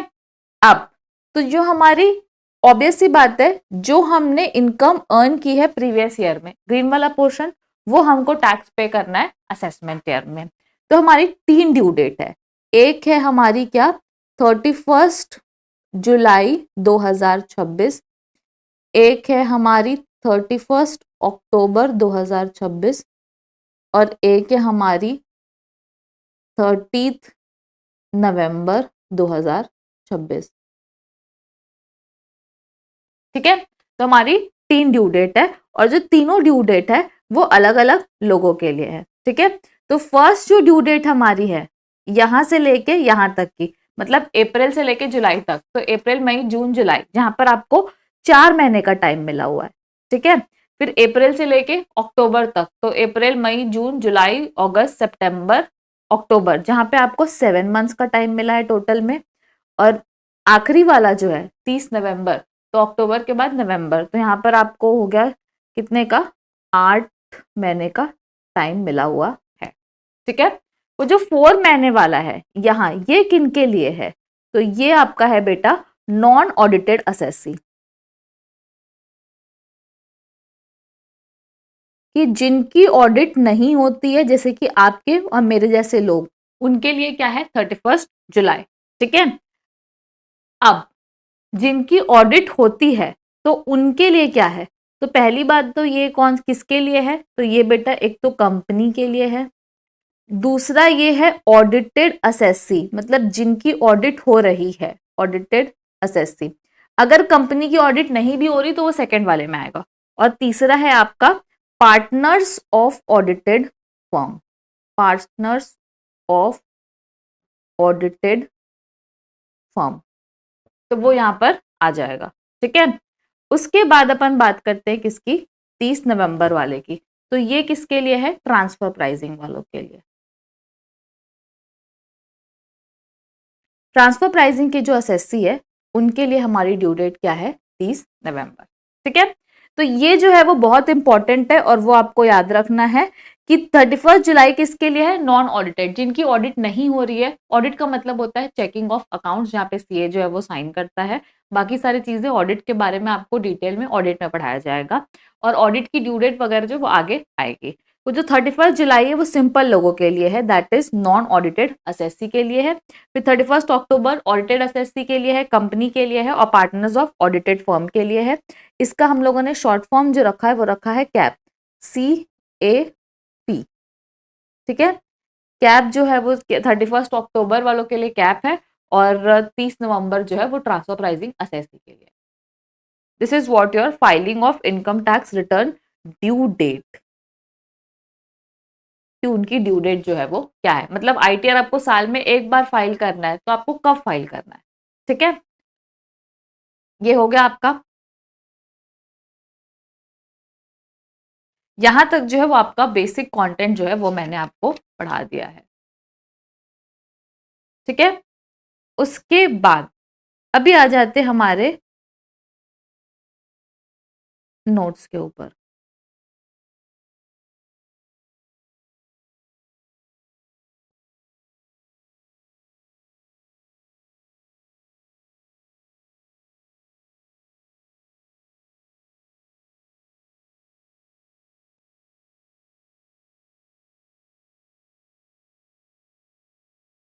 सबसे पहले आपको बुक में दिया गया है introduction and type of taxes, इसको आप घर में एक रीडिंग ले सकते हैं। ठीक है। फिर मैंने आपको पढ़ाया है डायरेक्ट टैक्स और इनडायरेक्ट टैक्स जो है वो क्या होता है। उसके बाद इनकम टैक्स एक्ट जो है वो क्या होता है, एनुअल फाइनेंस एक्ट जो है वो क्या होता है, इनकम टैक्स रूल्स क्या होते हैं, सर्कुलर क्या होता है, नोटिफिकेशन क्या होते हैं, लीगल डिसीजंस जो है वो क्या होते हैं। फिर हम लोगों ने पढ़ा है क्या, चार्जिंग सेक्शन, चार्जिंग सेक्शन जो है वो क्या होता है। फिर उसके बाद ये जो है वो हमारा क्या है, टोटल इनकम का कंप्यूटेशन है। उसके बाद ये हमारा बेसिक है। उसके बाद आ जाते हैं हम किस में, अपने topic that is called as what your important definition. ठीक है, तो इंपॉर्टेंट डेफिनेशन के अंदर सबसे पहला टॉपिक जो है वो क्या है, असेसी। असेसी का मतलब जो है वो क्या होता है, तो असेसी का मतलब होता है ऐसा कोई भी पर्सन। ठीक है, असेसी का मतलब होता है ऐसा कोई भी पर्सन जिसको कोई भी पैसा देना है, कोई टैक्स देना है इनकम टैक्स डिपार्टमेंट को, तो वो होता है हमारा असेसी। ठीक है, तो assessee means a person by whom any tax or any other sum of money, चाहे टैक्स हो चाहे सम ऑफ मनी हो, is payable under the act, जो कि पेबल है under the act. It also include, ये फॉलोइंग लोगों को भी इंक्लूड करता है, every person against whom proceedings have been initiated, आपके अगेंस्ट में अगर कोई प्रोसीडिंग इनिशिएट हो चुकी है डिपार्टमेंट की तरफ से तो आप भी आ जाओगे, for assessment of their income losses refund और ड्यू टू इनकम लॉसेज और refund of any other person for which they are assessable. या तो आपकी खुद की इनकम की वजह से आपके ऊपर असेसमेंट हो रहा है या किसी और की इनकम की वजह से आपके ऊपर असेसमेंट हो रहा है, तो भी आप असेसी की डेफिनेशन में आ जाओगे। ठीक है, उसके बाद नेक्स्ट बात करता है every person who is deemed to be an assessee under the provisions of the act. अगर कोई प्रोविजन में डीम टू बी असेसी लिखा हुआ है तो वो भी यहाँ पर आ जाएगा, और अगर कोई प्रोविजन में असेसी इन डिफॉल्ट भी लिखा गया है तो वो भी यहाँ पर आ जाएगा। तो असेसी इन डिफॉल्ट भी क्या है, असेसी है। क्या कभी डेफिनेशन आएगी, कभी नहीं आने वाली, बस आपको बताया जा रहा है कि जिस बंदे को एक भी रुपए लेना देना है इनकम टैक्स से वो क्या है, असेसी है। ठीक है, उसके बाद हम बात करते हैं किसकी बेटा, पर्सन की। जो पर्सन जो है वो क्या होता है, पर्सन के अंदर कौन कौन लोग आते हैं, तो पर्सन के अंदर तो कोई भी आ सकता है, इंडिविजुअल आ सकता है, एचयूएफ आ सकता है, कंपनी आ सकता है, पार्टनरशिप फर्म आ सकती है, और कोई भी जो है वो पर्सन की डेफिनेशन में आ सकता है। ठीक है, अब सबसे पहले अपन बात करेंगे किसकी, इंडिविजुअल। तो इंडिविजुअल जो है वो पर्सन की डेफिनेशन में आता है, तो उसमें natural human being, male female minor third gender individual of unsound mind, सब कोई आ सकते हैं, बट एनिमल्स जो है वो इंडिविजुअल नहीं है। ठीक है, तो उनकी इनकम जो है वो उनके ओनर्स को ही अट्रीब्यूट होगी, ऐसा नहीं कि कुत्ते की इनकम है या फिर बिल्ली या किसी और की इनकम है तो वो उसके ओनर को अट्रीब्यूट की जाएगी। ठीक है, उसके बाद नेक्स्ट पर्सन में आता है कौन बेटा, आपका एचयूएफ। ठीक है, तो एचयूएफ को क्या माना गया है, तो एचयूएफ को एक सेपरेट एंटिटी माना गया है, किसके अंदर बेटा, हिंदू लॉ के अंदर। ठीक है, अब आज के डेट में हम सबको पता है कि एचयूएफ जो है वो यूज किया जाता है टू बेसिकली टैक्स प्लानिंग के लिए, मतलब टैक्स उड़ाने के लिए जो है वो एचयूएफ को यूज किया जाता है। ठीक है, तो एचयूएफ एक एंटिटी जो अलग से क्रिएट की जाती है। तो अगर फॉर एग्जाम्पल मान लो आपकी फैमिली में 4 लोग हैं, ठीक है, तो आप चारों का रिटर्न तो डाल रहे हैं, पांचवा एक एचयूएफ एंटिटी के क्रिएट करके आप उसको मतलब पांचवा रिटर्न जो है वो डाल सकते हैं, और एक और बेसिक एग्जाम्पशन लिमिट जो है वो क्लेम कर सकते हैं। बेसिक एग्जाम्पशन लिमिट क्या होता है वो बाद में पढ़ेंगे, बट एचयूएफ जो है मोटा मोटी जो है वो टैक्स प्लानिंग के लिए काम आता है। ठीक है, तो बस एक ये आर्टिफिशियल एंटिटी है। यूजुअली पहले इसको क्यों बनाया गया था, पहले इसको बनाया गया था जॉइंट फैमिली बिजनेसेस के लिए, कि फैमिली जितनी जितनी बड़ी होती है तो एचयूएफ जो वैसे वैसे मतलब सारे लोगों को एक बिजनेस में लाने के लिए, मतलब एक बिजनेस जिसमें इतने सारे लोग इन्वॉल्व हैं, तो उसको एचयूएफ का नाम दिया गया था। ठीक है, अब एचयूएफ जो है वो आज किसके लिए यूज किया जाता है, टैक्स प्लानिंग के लिए हो जाता है। हाँ, एचयूएफ यूजुअली बनता कब है, तो शादी के बाद बनता है, तो बच्चों के बाद बनता है। मतलब अकेला इंसान एचयूएफ बना सकता है क्या, नहीं। आप किसी थर्ड पर्सन को अपने एचयूएफ में ला सकते हो क्या, नहीं। आपके जो फैमिली मेंबर्स है उन्हीं का एचयूएफ जो है वो बन सकता है। Head of the HUF is non what, कर्ता, उसको अपन क्या बोलते हैं, कर्ता बोलते हैं, जो सारे डिसीजन लेता है। ठीक है, co-partners are the members who have right to partition and in the family property. In general, male member children, a son and daughters are co-partners by birth. तो दो टाइप के लोग हैं, एक तो यहाँ पर कौन है बेटा, कर्ता, एक यहाँ पर को पार्टनर। कर्ता समझ गया कौन, एल्डेस्ट मेंबर। को पार्टनर्स मतलब कि जिसको प्रॉपर्टी में लीगल हक है, वो कौन है, को पार्टनर। जैसे कि आजकल के जमाने में लड़का और लड़की दोनों को लीगल हक है कि वो अपने बाप की प्रॉपर्टी में हिस्सा ले सकते हैं। ठीक है, तो लड़का और लड़की जो है वो दोनों को पार्टनर्स हैं अपने फादर्स के एचयूएफ में। ठीक है, उसके बाद नेक्स्ट बात करते हैं किसकी, स्कूल ऑफ हिंदू लॉ। ठीक है, कि अगर यहाँ पर जो आपका HUF बेसिकली हिंदू लॉ मतलब कि क्या HUF कितने टाइप के होते हैं, तो HUF जो है वो 2 टाइप का होता है, एक होता है दया भागा स्कूल और एक होता है मिताक्षरा स्कूल। जो दया भागा स्कूल है ना वो कहाँ चलता है, वेस्ट बंगाल में चलता है और आसाम में चलता है और कहीं भी नहीं चलता है। और यहाँ पर क्या बोलते हैं, no birth right to property as long the father is alive. जब तक फादर अलाइव होता है तब तक बच्चों का कोई हिस्सा प्रॉपर्टी में नहीं होता है। ये कौन बोलता है, दया भागा स्कूल बोलता है, ठीक है, जो कि वेस्ट बंगाल और आसाम में चलता है। बट मिताक्षरा स्कूल जो कि रेस्ट ऑफ द इंडिया में चलता है वो बोलता है कि जैसे आप किसी फैमिली के अंदर पैदा होते हो वैसे ही आप बाय बर्थ उनकी प्रॉपर्टी में हिस्सा जो है वो क्या करते हो, एक्वायर कर लेते हो। तो acquire right in the family property by birth regardless of the father's life, उसका फादर की लाइफ से कोई लेना देना नहीं है, ठीक है। कौन कौन लोग HUF बना सकते हैं, तो basically only Hindu, Jain, Sikh can form HUF, Muslim, Parsis and Catholics can not, ठीक है। तो बेसिकली जो हिंदू कम्युनिटी है वो ही जो है वो HUF बना सकती है, बाकी जो ऐसे लोग जो हिंदू कंसिडर नहीं किए जाते वो क्या बोलते हैं, HUF नहीं बना सकते। बहुत ही सिंपल कॉन्सेप्ट है। HUF हिंदू अनडिवाइडेड फैमिली एक बेसिकली एक सेपरेट एंटिटी बनाई गई है जो कि आर्टिफिशियल एंटिटी है और 2 टाइप की होती है, दया भागा स्कूल और मिताक्षरा स्कूल। दया भागा स्कूल बोलता है कि जब तक फादर अलाइव है बच्चों का प्रॉपर्टी में कोई हिस्सा नहीं है, बल्कि मिताक्षरा स्कूल बोलता है कि जैसे आप किसी की फैमिली में पैदा होते हैं आप उनकी प्रॉपर्टी में बर्थ राइट एक्वायर कर लेते हो, ठीक है। उसके बाद पर्सन में थर्ड आया है क्या, कंपनी। तो कंपनी 2 टाइप की होती है, बहुत सिंपल, आपको ये पता है, इंडियन कंपनी और फॉरेन कंपनी। जो इंडियन लॉ में इनकॉर्पोरेट हुई है वो इंडियन कंपनी, जो इंडिया के बाहर इनकॉर्पोरेट हुई है वो फॉरेन कंपनी है। फर्म का मतलब सेम है जैसे इंडियन पार्टनरशिप एक्ट में दिया गया है, और फर्म जो है वो LLP भी इंक्लूड करता है, मतलब partnership firm includes LLP also, ठीक है। उसके बाद 2 वर्ड यहाँ पे डिस्कस किए गए हैं, AOP और BOI। AOP का मतलब होता है artificial sorry association of person. AOP का मतलब होता है एसोसिएशन ऑफ पर्सन। तो AOP जो है उसमें जो आर्टिफिशियल मेंबर्स हैं वो पार्टनर, मतलब आर्टिफिशियल जो पर्सन है जैसे कि कंपनी हो गया जो रियल में एग्जिस्ट नहीं करते हैं वो भी उसके मेंबर्स बन सकते हैं। But BOI that is body of individual, नाम में ही लिखा है कि इंडिविजुअल लोग बस मेंबर्स बनेंगे, मतलब जो नेचुरल हमारे जैसे इंसान है, ह्यूमन बीइंग, बस उसके मेंबर हो सकते हैं। वेरस AOP में कंपनी और जो आर्टिफिशियल पर्सन है वो भी जो है मेंबर हो सकते हैं। बस AOP और BOI में यही जो है वो क्या है, उसका बेसिक डिफरेंस है, ठीक है। उसके बाद नेक्स्ट बात करते हैं किसकी, लोकल अथॉरिटी। तो लोकल अथॉरिटी का मतलब वही होता है आपका म्युनिसिपैलिटी,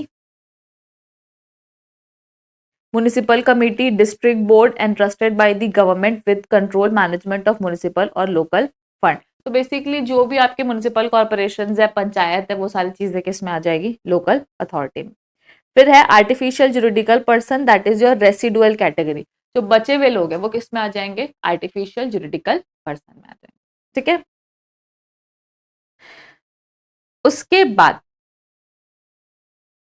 अभी यहाँ पर आपको पढ़ाया जाएगा कि what is the income. Income में क्या क्या चीजें जो है वो इंक्लूड की जाती हैं, किसको आप इनकम बोलोगे, किसको आप इनकम नहीं बोलोगे, ठीक है। तो 2 टाइप का पहले बात कर रहे हैं कि cash regular income versus casual receipt. तो रेगुलर मतलब कि जो आपके बिजनेस से आपको रेगुलर इनकम आ रही है, कैजुअल रिसिप्ट मतलब जमीन बेच दी या कहीं से कोई इनकम आ गई, LIP मैच्योर हो गई या फिर कहीं से कुछ हिस्सा मिल गया आपको, तो वो आ जाएगी आपकी कैजुअल रिसिप्ट में। बट दोनों टैक्सेबल होती है, रेगुलर इनकम भी टैक्सेबल होती है, कैजुअल इनकम भी टैक्सेबल होती है। इनकम टैक्स कोई भेदभाव नहीं करता है, ठीक है। उसके बाद 2 टाइप की रिसिप्ट होती है, एक होता है रिवेन्यू रिसिप्ट और एक होता है कैपिटल रिसिप्ट। रिवेन्यू रिसिप्ट का मतलब होता है जो कि डे टू डे जो हमारे खर्चे हैं वो रिवेन्यू रिसिप्ट है, जो आपके 12 महीने के अंदर ही जो खर्चे जो है वो क्या बोलते हैं कंज्यूम हो जाने वाले हैं, वो आपके कैरी फॉरवर्ड नहीं होंगे। मतलब इस साल आपने खर्चा किया तो वो इसी साल का है, अगले साल का नहीं है, ठीक है। इस साल के खर्चे का अगले साल कोई यूज नहीं है, that is your revenue expenditure. Capital expenditure मतलब कि खर्चा एक बार हुआ है, आज हुआ है, हैवी है, लेकिन उसका जो बेनिफिट है वो आपको आगे सालों में भी मिलने वाला है, तो उसको बोलते हैं अपन कैपिटल रिसिप्ट। या फिर आपको एक बार में कोई बड़ा पैसा मिल रहा है, रिसिप्ट मतलब कि एक बार में कोई चीज बड़े मिल रही है, ठीक है, तो वो और वो बार बार आपको नहीं मिलने वाली है, तो उसको बोलते हैं कैपिटल रिसिप्ट। जैसे जमीन, घर, जायदाद आपने बेच दी तो वो, ठीक है। तो रिवेन्यू में रिवेन्यू पूरा टैक्सेबल है, कैपिटल जो सिर्फ कैपिटल गेन वाला जो है वो टैक्सेबल है। Next, due basis versus receipt basis. तो क्या बोलते हैं आपका जो भी विच एवर इज अर्लियर, सारे केसेस में which ever is earlier taxable होते हैं, क्योंकि सैलरी हेड में भी दिया हुआ है, हाउस प्रॉपर्टी में भी दिया हुआ है कि जो भी आपका अर्लियर है उस बेसिस में हो जाएगा, मतलब जो भी उनके हेड में रिस्पेक्टिव चार्जिंग सेक्शंस में दिया हुआ है वैसे टैक्सेबल होगा। बट पीजीबीपी के केस में और इनकम फ्रॉम अदर सोर्सेज के केस में कैसे टैक्सेबिलिटी आती है, तो जो आप रिजीम फॉलो करते हो, जो आप बेसिस फॉलो करते हो, अगर आप अक्रूवल बेसिस फॉलो कर रहे हो बुक्स ऑफ अकाउंट्स में, तो यहाँ पर भी अक्रूवल में टैक्सेबल होगा। अगर आप वहां पर क्या बोलते हैं कैश बेसिस फॉलो कर रहे हो, तो यहाँ पर भी कैश बेसिस में टैक्सेबल हो जाएगा। तो पीजीबीपी में जो आप बुक्स ऑफ अकाउंट्स या फिर बुक्स ऑफ अकाउंट्स में फॉलो करते हो, वो आपको पीजीबीपी और अदर सोर्सेज में फॉलो करना है, ठीक है। अब लीगैलिटी ऑफ इनकम, चाहे इनकम लीगल हो चाहे इलीगल हो, सारी इनकम टैक्सेबल होती है, लेकिन खर्चे सिर्फ लीगल अलाउ होते हैं, इलीगल खर्चे आपको अलाउ नहीं होते हैं। तो इनकम सारी टैक्सेबल होती है, बट खर्चे सिर्फ लीगल ही अलाउ होते हैं, ठीक है। और this is what your income type की, क्या ऐसी ऐसी टाइप की इनकम हो सकती है। फिर बात आपको करते हैं, आपको पता ऑलरेडी प्रीवियस ईयर और असेसमेंट ईयर। तो आपका प्रीवियस ईयर जो है वो क्या है बेटा, आपका 25-26, असेसमेंट ईयर क्या है 26-27, ठीक है। डेफिनेशन जो है वो बहुत ही ज्यादा बेसिक है, आप चाहो तो उसको रीड कर सकते हो, ठीक है। अब अगर कोई बिजनेस नया स्टार्ट हुआ है, आपने नया नया कोई बिजनेस चालू किया और नया बिजनेस अगर कोई स्टार्ट हुआ है, ठीक है, तो जिस दिन से बिजनेस स्टार्ट हुआ है तब से लेके 31 मार्च तक का जो ईयर है वो प्रीवियस ईयर हो जाएगा। मतलब प्रीवियस ईयर जो है वो 12 महीने से कम का हो सकता है, बट असेसमेंट ईयर हो सकता है क्या, नहीं, असेसमेंट ईयर कभी भी 12 महीने से कम का नहीं हो सकता। लेकिन अगर कोई नया बिजनेस चालू हुआ है साल के बीच में, तो फिर मेरा प्रीवियस ईयर जो है वो 12 महीने से कम हो सकता है। तो न्यूली सेटअप बिजनेस का रूल है। उसके बाद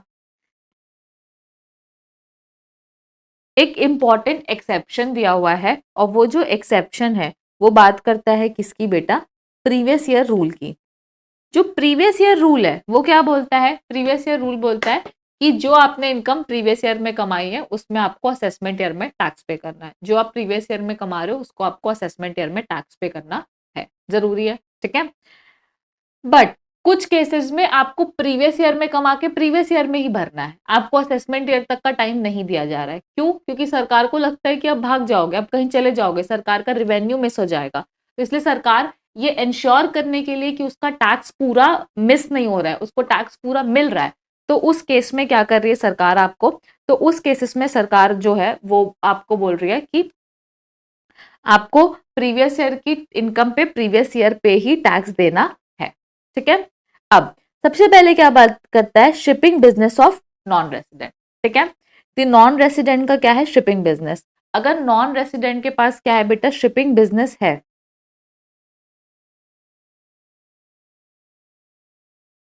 shipping business of what, non resident, ठीक है। तो अगर नॉन रेसिडेंट के पास क्या है, शिपिंग बिजनेस है, तो वो अपनी एक बार शिप इंडिया आई, उसने अपना माल भरा छोड़ा जो भी किया, वापस इंडिया आएगा क्या टैक्स देने के लिए, नहीं। तो अभी जब वो इंडिया आ रहा है तभी उससे टैक्स ले लो, तो उससे टैक्स जो है वो कितना लेना, अल्टीमेटली 7.5% ऑफ फ्रेट पेड और पेबल इन इंडिया।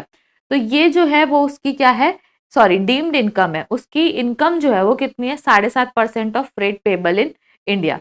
तो वो जो है वो हम टैक्स ले लेंगे। तो हम लोग वैसे भी क्या बोलते हैं, एडवांस टैक्स जो है वो 40% तक का एडवांस टैक्स जो है वो अभी अभी कलेक्ट कर लेते हैं, ठीक है। तो यहाँ पे 7.5% का जो है वो फ्रेट जो है वो यहाँ पर आपको देना है। अब उसके बाद नेक्स्ट बात करता है पर्सन लिविंग इंडिया, कि अगर कोई पर्सन इंडिया छोड़ के जा रहा है तो क्या वो टैक्स कलेक्ट करने के लिए, टैक्स देने के लिए वापस इंडिया आएगा, नहीं। तो उसको बोल पहले टैक्स भरे फिर इंडिया छोड़ के जाए। फिर बात करेंगे एओपी बीओआई या artificial juridical person form for particular event और पर्पस। इसमें क्या होता है कि जो बहुत सारे बड़े बड़े लोग नेता होते हैं वो क्या करते हैं, कोई भी इवेंट जिसके पास बहुत ब्लैक का पैसा है वो क्या करते हैं, खाली ग्राउंड में करते हैं। खाली ग्राउंड में क्यों करते हैं, क्योंकि खाली ग्राउंड में कोई बंदा हिसाब रखने के लिए नहीं है। मतलब अगर आप किसी होटल में करते हो तो होटल वाले के पास हिसाब है, कितने का केटरर्स आया है, कितने का ड्रम आया है, कितने का म्यूजिक बैंड आया है, कितने का, और दुनिया भर की चीजें, मतलब होटल में जो इवेंट हो रहा है उसमें टोटल कितना पैसा लग रहा है उसका पूरे का रिकॉर्ड है होटल वाले के पास, और आज तक नहीं, वो अगले 10-10 साल तक उस रिकॉर्ड को मेंटेन करके रखेंगे। ठीक है, लेकिन हमको क्या करना है, 2 दिन का इवेंट करना है करोड़ों का, और उसके बाद बड़े बड़े दूर से हम आर्टिस्ट बुलाएंगे, ये बुलाएंगे वो बुलाएंगे, और कल के दिन वो वापस अपने घर चले जाएंगे। तो क्या इनकम टैक्स डिपार्टमेंट उसको ट्रेस कर पाएगी, उस इवेंट को जो खाली उसमें हो रहा है, खाली जगह पे हो रहा है, या कोई एंटिटी जो 2 दिन के लिए बनाए गए, 3 दिन के लिए बनाए गए, फिर खत्म हो जाएगी। तो डिपार्टमेंट उस इवेंट को ट्रेस नहीं कर सकता, तो इसलिए प्रीवियस ईयर में इवेंट हुआ है तो प्रीवियस ईयर में टैक्स पे कर दो। ठीक है। Person likely to transfer property to avoid tax, कोई बंदा है जिसने डिपार्टमेंट को लगता है कि भाई ये तो कोई झोल करने वाला है, ये क्या करेगा, प्रॉपर्टी ट्रांसफर कर देगा क्योंकि इसको टैक्स भरना पड़े उससे पहले, तो उस वजह से उसको बोल रहे हैं कि भाई तू प्रीवियस ईयर में ही टैक्स भर दे। ठीक है। फिर बात करते हैं किसकी, डिसकंटिन्यूड बिजनेस। डिसकंटिन्यूंस ऑफ बिजनेस मतलब कोई बंदे की डेथ हो गई तो अब कोई और कंटिन्यू नहीं कर रहा है, तो इसमें जो है वो सरकार थोड़ी रिलैक्स्ड है, आप प्रीवियस ईयर में भी भर सकते हो और चाहो तो एओ के डिस्क्रिप्शन पे आप असेसमेंट ईयर में भी भर सकते हो, कोई दिक्कत नहीं। ठीक है। तो डिसकंटिन्यूअस बिजनेस जो है उसमें नियत खराब नहीं होने की वजह से यहाँ पर थोड़ा रिलैक्सेशन दिया गया है। तो ये जो 5 केसेस है उसमें आपको असेसमेंट ईयर तक का वेट नहीं करना है, आपको तुरंत प्रीवियस ईयर में ही टैक्स भर देना है। ठीक है।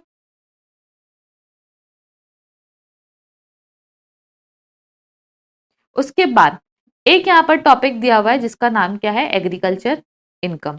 तो ये जो एग्रीकल्चर इनकम का जो टॉपिक है वो इसको हम पढ़ेंगे, बाद में पढ़ेंगे, इसको अभी हम छोड़ रहे हैं। उसके बाद एक जो टॉपिक आता है जिसका नाम क्या है, अनडिस्क्लोज सोर्स ऑफ इनकम, कि ऐसी इनकम जो बंदे ने डिस्क्लोज नहीं की थी, ऐसी इनकम जो किसी बंदे ने डिस्क्लोज नहीं की थी बट उसके पास है, तो अल्टीमेटली ब्लैक का पैसा, तो उसकी बात की जा रही है। तो यहाँ पर सबसे पहले दिया हुआ है क्या, सेक्शन नंबर 68 जो कि बोलता है क्या, कैश क्रेडिट। कैश क्रेडिट जो है बोलता है वेयर द एक्सप्लेनेशन इज अनसैटिस्फैक्ट्री, कि जो एक्सप्लेनेशन है वो क्या है बेटा, अनसैटिस्फैक्ट्री, वो बिल्कुल भी सैटिस्फैक्ट्री नहीं है। तो इस केस में क्या होता है, अगर कोई पर्सन है जिसके बुक्स ऑफ अकाउंट्स में कोई अमाउंट क्रेडिटेड है, अगर कोई पर्सन है जिसके बुक्स ऑफ अकाउंट्स में वो अमाउंट क्रेडिटेड है, ठीक है, अब लेकिन बुक्स ऑफ अकाउंट्स में अमाउंट क्रेडिटेड है, लेकिन अब वो बंदा जो है वो उसका एक्सप्लेनेशन नहीं दे पा रहा है, पैसा कहाँ से आया, कोई कोई कोई बंदा नहीं, पता नहीं कोई कहाँ से आ गया सर, कोई दे के चला गया, कहीं से मिल गया, नहीं पता, उसको नहीं पता वो पैसा कहाँ से आया। तो उस इनकम, उस अमाउंट जो क्रेडिट हुआ है उसको उसकी इनकम बना देंगे। ठीक है। प्लस अगर मान लो कोई क्लोजली हेल्ड कंपनी है, क्लोजली हेल्ड कंपनी का मतलब होता है जहां पे सिर्फ परिवार के लोग जो मेंबर्स हैं, आसपास के लोग जो एकदम कनेक्टेड है वो जो मेंबर्स हैं, अब उन लोगों ने 50-50 लाख रुपए जो है वो कंपनी में डाल दिया है। ठीक है। अब वो 50-50 लाख रुपए कोई एक्सप्लेनेशन नहीं है कि उन बंदों के पास, फाउंडर्स के पास वो 50 लाख रुपए कहाँ से है, उसका कोई एक्सप्लेनेशन नहीं है। तो वो जो अमाउंट क्रेडिट हुआ है कंपनी में वो कंपनी की इनकम मान ली जाएगी, किसकी मान ली जाएगी, कंपनी की इनकम मान ली जाएगी। ठीक है। तो यहाँ पर बात करते हैं किसकी, बुक्स ऑफ अकाउंट्स में अगर कोई पैसा क्या हुआ है बेटा, क्रेडिट हुआ है, जो कि आपको नहीं पता था, तो वो आपकी इनकम मान ली जाएगी, और जिसकी बुक्स में क्रेडिट होता है उसकी इनकम मानी जाती है। ठीक है। तो फिर आपको टैक्स लगता है 60%, सरचार्ज 25%, सेस है 4%, तो इफेक्टिव आपका टैक्स रेट होता है 78%, जहां पे आपको कोई भी बेसिक एग्जाम्पशन लिमिट या कोई एक्सपेंस या कोई लॉस जो है वो सेट ऑफ नहीं होता है। ठीक है। फिर सेक्शन 69 बात करता है अनएक्सप्लेन्ड इन्वेस्टमेंट्स की, ऐसे इन्वेस्टमेंट्स जो आपके पास हैं बट बुक्स ऑफ अकाउंट्स में रिकॉर्डेड नहीं है, तो वो यहाँ पर टैक्सेबल हो जाएंगे। ठीक है। सेम इसी टैक्स, जितने भी लोग हैं सब ऊपर वाले सेम उसमें टैक्सेबल हो रहे हैं। अनएक्सप्लेन्ड मनी, बुलियन, ज्वेलरी और any other valuable article found but not recorded, आपके ऊपर रेड हुई और आपके घर से मिलता है पैसा, सोने के बिस्किट, ज्वेलरी और कोई वैल्यूएबल आर्टिकल जो कि आपने बुक्स ऑफ अकाउंट्स में नहीं दिखाए, तो वो भी क्या है आपका अनएक्सप्लेन्ड एसेट्स और इनकम। और यहाँ पे amount of investment bullions not fully disclose. ठीक है। तो invest amount of side undisclosed investment था ये, अनएक्सप्लेन्ड इन्वेस्टमेंट, और यहाँ पर अनडिस्क्लोज्ड बुलियन ने अमाउंट ऑफ मतलब अनडिस्क्लोज्ड जो कि फुल्ली डिस्क्लोज नहीं किए थे ऐसे इन्वेस्टमेंट्स, तो वो यहाँ पर कवर हो जाएंगे। और 69C बोलता है अनएक्सप्लेन्ड एक्सपेंडिचर, कि अनएक्सप्लेन कोई एक्सपेंडिचर जो मैं एक्सप्लेन नहीं कर पा रही हूँ कि ये पैसा कहाँ से आया और खर्चा भी हो गया। मैंने फॉर एग्जाम्पल मान लो कि अपने बच्चों की शादी कर दी, ठीक है, मैं आप अपना एग्जाम्पल ले लीजिए फॉर एग्जाम्पल। हाँ, तो क्या बोलते हैं अनएक्सप्लेन्ड एक्सपेंडिचर, ऐसा कोई खर्चा कर दिया तो फिर वो यहाँ पर नहीं आएगा। 69D क्या बात करता है, amount borrowed or repaid on hundi otherwise than through account payee cheque drawn on a bank. ठीक है, तो drawn on a bank amount, account payee cheque drawn on a bank.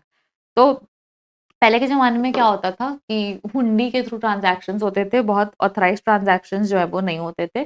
तो एक बार फॉर एग्ज़ाम्पल आपने हुंडी में पैसा दे दिया, तो उस टाइम पे अगर इनकम ट्रीट हो गया, तो रीपेड अगर होगा तो उसमें इनकम वापस से ट्रीट नहीं होगी। बट अगर पहले के ज़माने में जो अनडिस्क्लोज़्ड पैसा जो कि ब्याज में चलता था, बिना रिकॉर्ड वगैरह वो सारी चीज़ें, तो वो भी जो है वो आपकी इनकम मान ली जाएगी। मतलब ऐसा पैसा जो आपका ब्याज में चल रहा है बट आपने उसको कहीं रिकॉर्ड नहीं किया, कहीं दिखाया नहीं, आपके पास कच्चे का पैसा है। तो वो क्या है आपका अनडिस्क्लोज सोर्स ऑफ इनकम है।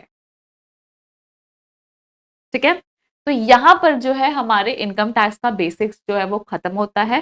तो अब हम आपसे मिलेंगे कहाँ पर, नेक्स्ट क्लास में, जहां पर आपको एक चीज बहुत ज्यादा mandatory, that is your calculator. और नेक्स्ट क्लास से है जो हमारे कैलकुलेशन वाली चीजें जो है, जो मेन जो है वो स्टार्ट होने वाला है। I hope you like the lecture, this is our first lecture. और अगर आपको कोई भी फीडबैक लगता है तो आप वीडियो के नीचे कमेंट कर सकते हैं। Thank you everyone.